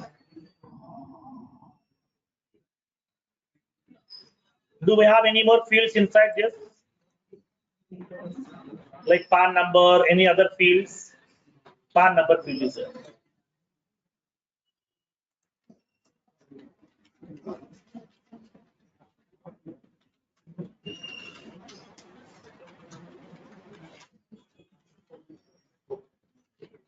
Hiring manager and then PAN number.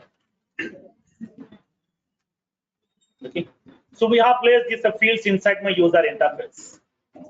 So whatever the fields are required, those fields have been placed inside my user interface. Okay, now I'm having that fields are available. I'm having that buttons are also available. Now I would like to create the record. After entering the data, once you click on that save button, what needs to be done? I need to save the record. But at that time, I don't want to save blindly. I want to implement my own business logic. When I click on cancel button, what we need to do? Cancel the operation. Do we have any cancel method ready-madely available to you? Yes, I would like to use that. So that for that cancel button and then action property, action equals to cancel. So that I would like to use that ready-made cancel method which has been given by the hiring manager class. But for the save button, I don't want to use standard save method. I want to use my own custom. How can we implement our own custom controller now in this case? For that one, inside a single page, directly standard and custom both we can't use. We have to use standard with extensions or custom with extensions. Now we have to use that keyword. What is the property now? Extension or extensions? Extensions, because multiple extension controllers we can use inside a single Visual Force page. So we are having the property called as extensions. Now I'm indicating that here a class name called as hiring manager extensions. Okay, I'm giving that class name called as hiring manager extensions class. Now save it. Now it is preparing the class view. Along with that, it is providing a standard constructor also inside that. Now it is providing a standard constructor also, which is having that standard controller as the parameter inside this. Okay, it is preparing the class for you. Along with that, it is providing the default constructor also, which will be having the standard controller as a parameter inside this. Okay, this is the additional thing you will be able to get if I'm using that extension controller. Okay, now, so in this case, here what it will do basically. Now, so what needs to be done in this case? Now let's see practically. For example, I'm having this user interface. Okay, let me explain. I'm having this user interface. In this user interface, I'm insert some data. Upon click on that save button, what I want to do with this hiring manager name and with this phone number combination, I would like to eliminate the duplicates. Okay. Upon creating the new record, I want to verify with this hiring manager name, with this contact number, do we have already a hiring manager record is exist or not? I need to cross check. For that one, I would like to write some business logic. Okay, I would like to write the business logic.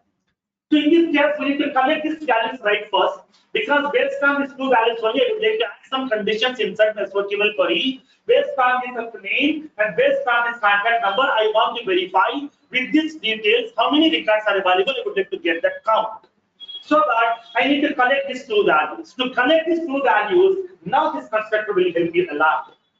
Generally, what needs to be done here, we are going to be placing some variables inside my controller class. We are mapping each and every variable with the text to us automatically as part of custom controllers. Suppose if you are using the custom controller simply, if you are not using standard, for example. Now, suppose for example, if you are using custom controller, each and every control we have to prepare by using input text. At that time, to collect these values, you have to define some variables separately. So we need to map the connection between these variables and text boxes. Then only we can go with that. Okay. But in this case, what happens? No need to define any additional variables to store these two values. Now, as soon as once you click on that save button, now this constructor will be getting filed. It will not be inserting the record directly. It will be holding this record for some time to use inside my standard controller class. In my standard controller class, this record will be getting holding for you. If you want to do some operation before that, we can do the operation. Here, I will wait for you. So in this case here, what are the standard controller we have used? Along with that, I'm using custom controller. So that means extension. In this case, whatever the constructor has been given by the Salesforce by default, in this constructor, when having the standard controller. That means what? As soon as once you click on the save button, first of all, this record will be getting collected, storing inside the standard controller. How it is storing that in the form of yes subject type. In the form of yes subject type. How can we get that information? For that one, we have to use that standard controller reference parameter. What is the parameter name? Controller. It is providing the parameter color. In this standard controller class, we are having a method called as get record.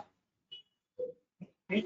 There is a method called as get record method. So now whatever the record that you are trying to insert, the record is holding by this standard controller class. Now I would like to get that record. The record will be returning to in the form of a subject type. But I want to typecast into my hiring manager type. So that you have to do that explicit typecasting over. And then store inside your record. Now the record information will be available to you. That means here, no need to define each and every variable separately to hold these values. The complete record will be available to you inside that. From there, we can able to collect the field values. We can make this workable query to validate with these details do we have a record is exist. Okay. This is the additional line of code we need to write as part of your extension controller. Upon click on that save button, record will not be inserting directly. The record is going to be placing inside the standard controller class. Now from there we can collect the record, and based on the record values, we can able to verify do we have any duplicate records are available or not. So for that reason, we are using the help of standard controller class. Then how to implement this one? Now let's see practically in this case. Okay, understood the concept here? Now, so now let's see the practical implementation part. So now what are the record that we are trying to insert by click on that save button? Okay, now the record will not be inserting directly. Record will be placing inside the standard controller class.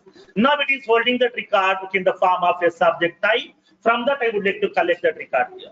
So now I'm using the controller dot get record.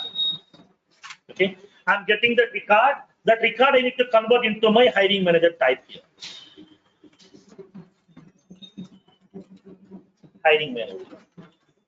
That means I'm doing that explicit typecasting. I'm doing that explicit typecasting. Now this record I want to place inside my record, inside my variable. So I'm defining that hiring manager variable here. Hiring manager underscore C, some HR. Inside this variable, I would like to store that.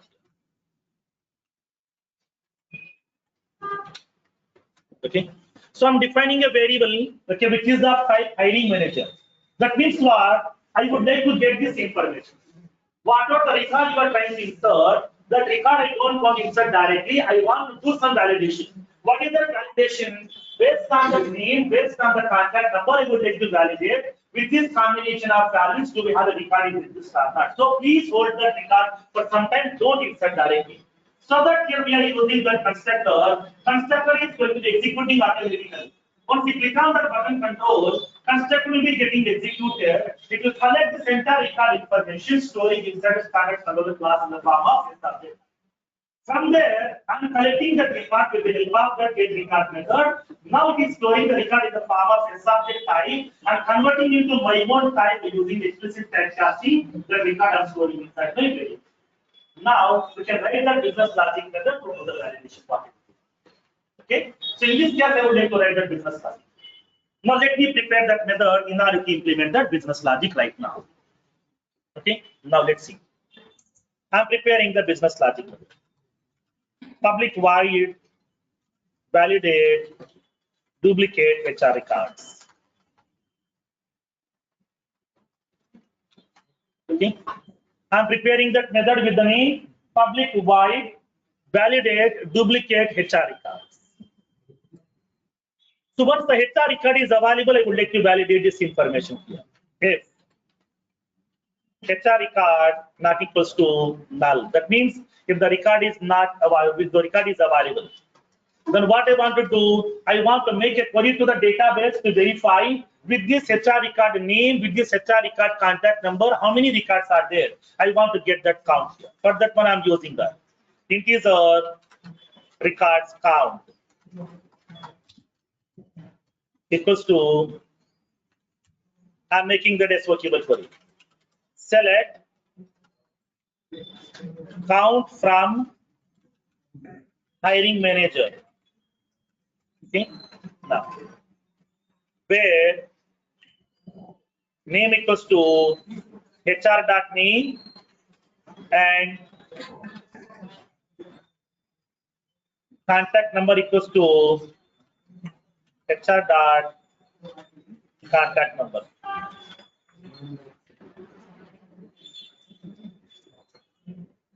Okay, I'm verifying the condition here. Select count from hiring manager. That means here I don't want the record. Record is already with me.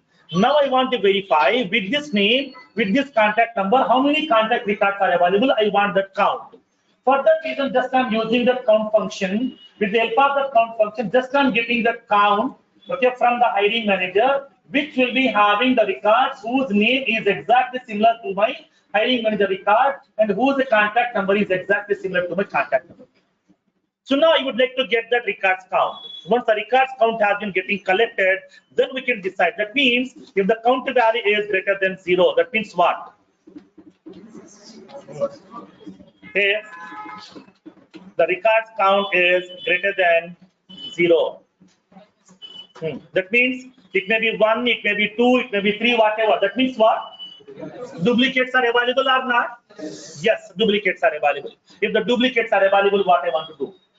I want to show the error message. How can we show the error message on the page? Apex pages dot add message of new Apex pages dot message. I would like to specify the icon. Apex pages dot severity dot. I would like to indicate that warning. Okay, warning. And then I want to indicate that message to the user. Okay, duplicate records found with the same details. Okay, duplicate records found with the same details. Okay, duplicate records found with the same details so that this record cannot be acceptable. Now, RL, what we can do? What we can do? Insert HR. Okay, insert HR. So now here is the business logic. Okay, this is the business logic which we are implementing as part of this functionality. Okay, now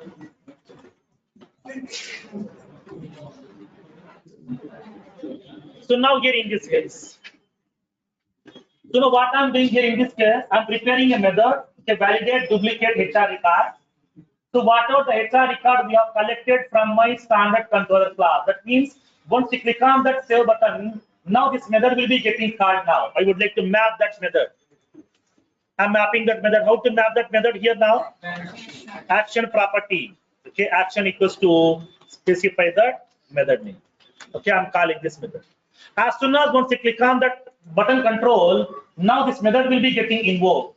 But in this case, it won't allow you to insert the record blindly here. So first of all, it is invoking the hiring manager extensions constructor, which will be collecting the record which you are trying to insert inside the standard set controller class. Once the record is available, we are going to be collecting the data from the standard set control class. That record we can collect, we can store inside our own variable by doing the explicit typecasting. Once the record is available, then we can able to make that SQL query to the database to verify do we have any duplicate records found with the same combination of values or not. If there is no combinations are available, then I would like to insert the record. If there is any records are available with this combination, I want to show that message. In order to show that error messages on the Visual First page, what is the tag that we need to use? Page messages. Affects page messages. Page messages ID equals to errors.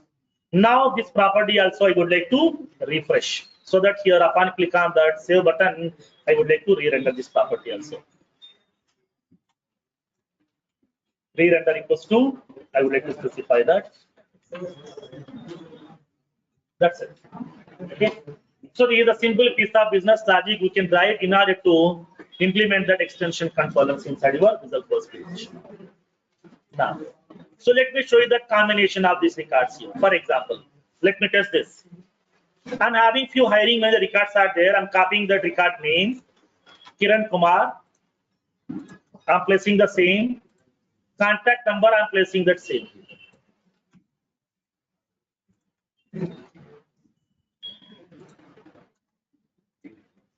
Location, I'm indicating that like as some Delhi. Email ID, I'm indicating like as kiran@some gmail.com. And the PAN number, I'm indicating. Okay. I'm entering that the PAN number value. I've entered the hiring manager name, location value, email ID, contact number. But with this name and with this contact number, already a HR record is available inside my object right now. Now click on save button. As soon as once you click on the save button, it is indicating that there is a warning, duplicate records found with just the same detail. So that record cannot be acceptable inside your object. For example, I'm changing this value here. Instead of this last with 55, I'm giving like as 66. So now in this case, click on save button, record will be acceptable as it is here. Once you go to that user interface, you can see that record also. Like as Kiran Kumar, you will be having the Delhi, you'll be having the value 66. So the record will be acceptable inside. So that we can prevent the duplication of the records also inside this. Okay. So once the record has been created successfully, redirect the user to the detail page. So for that one, write that piece of code. How to redirect the user to the detail page? Just by using page reference class. You can use the page reference class, specify the ID of the record so that you can redirect the user directly itself. Okay, clear? Now, so in this case, just you can specify that piece of code. Just you have to specify that once the record is inserted successfully, then use that page reference class. Page reference pgref equals to new page reference. Specify that slash. I would like to go with that record information. How to open the record detail page directly? You will be having the up to that base URL is available. After that, you can able to specify that record ID directly here. Just you can specify that record ID. We can specify that slash plus HR card. Redirect the user by using that set a redirect method. What is that method name? Page ref dot set a redirect path. Okay, that's it. So then we can make the return type as page reference and then return this particular page reference object. Simple. Okay.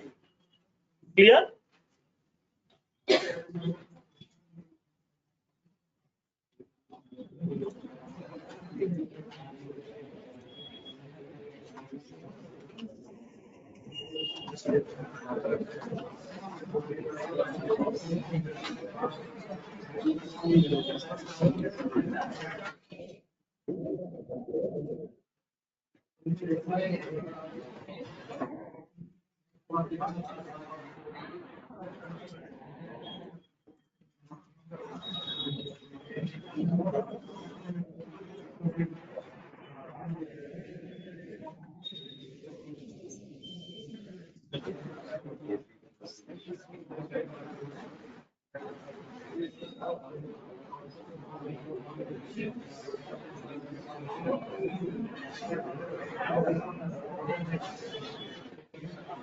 Done? Advanced technology.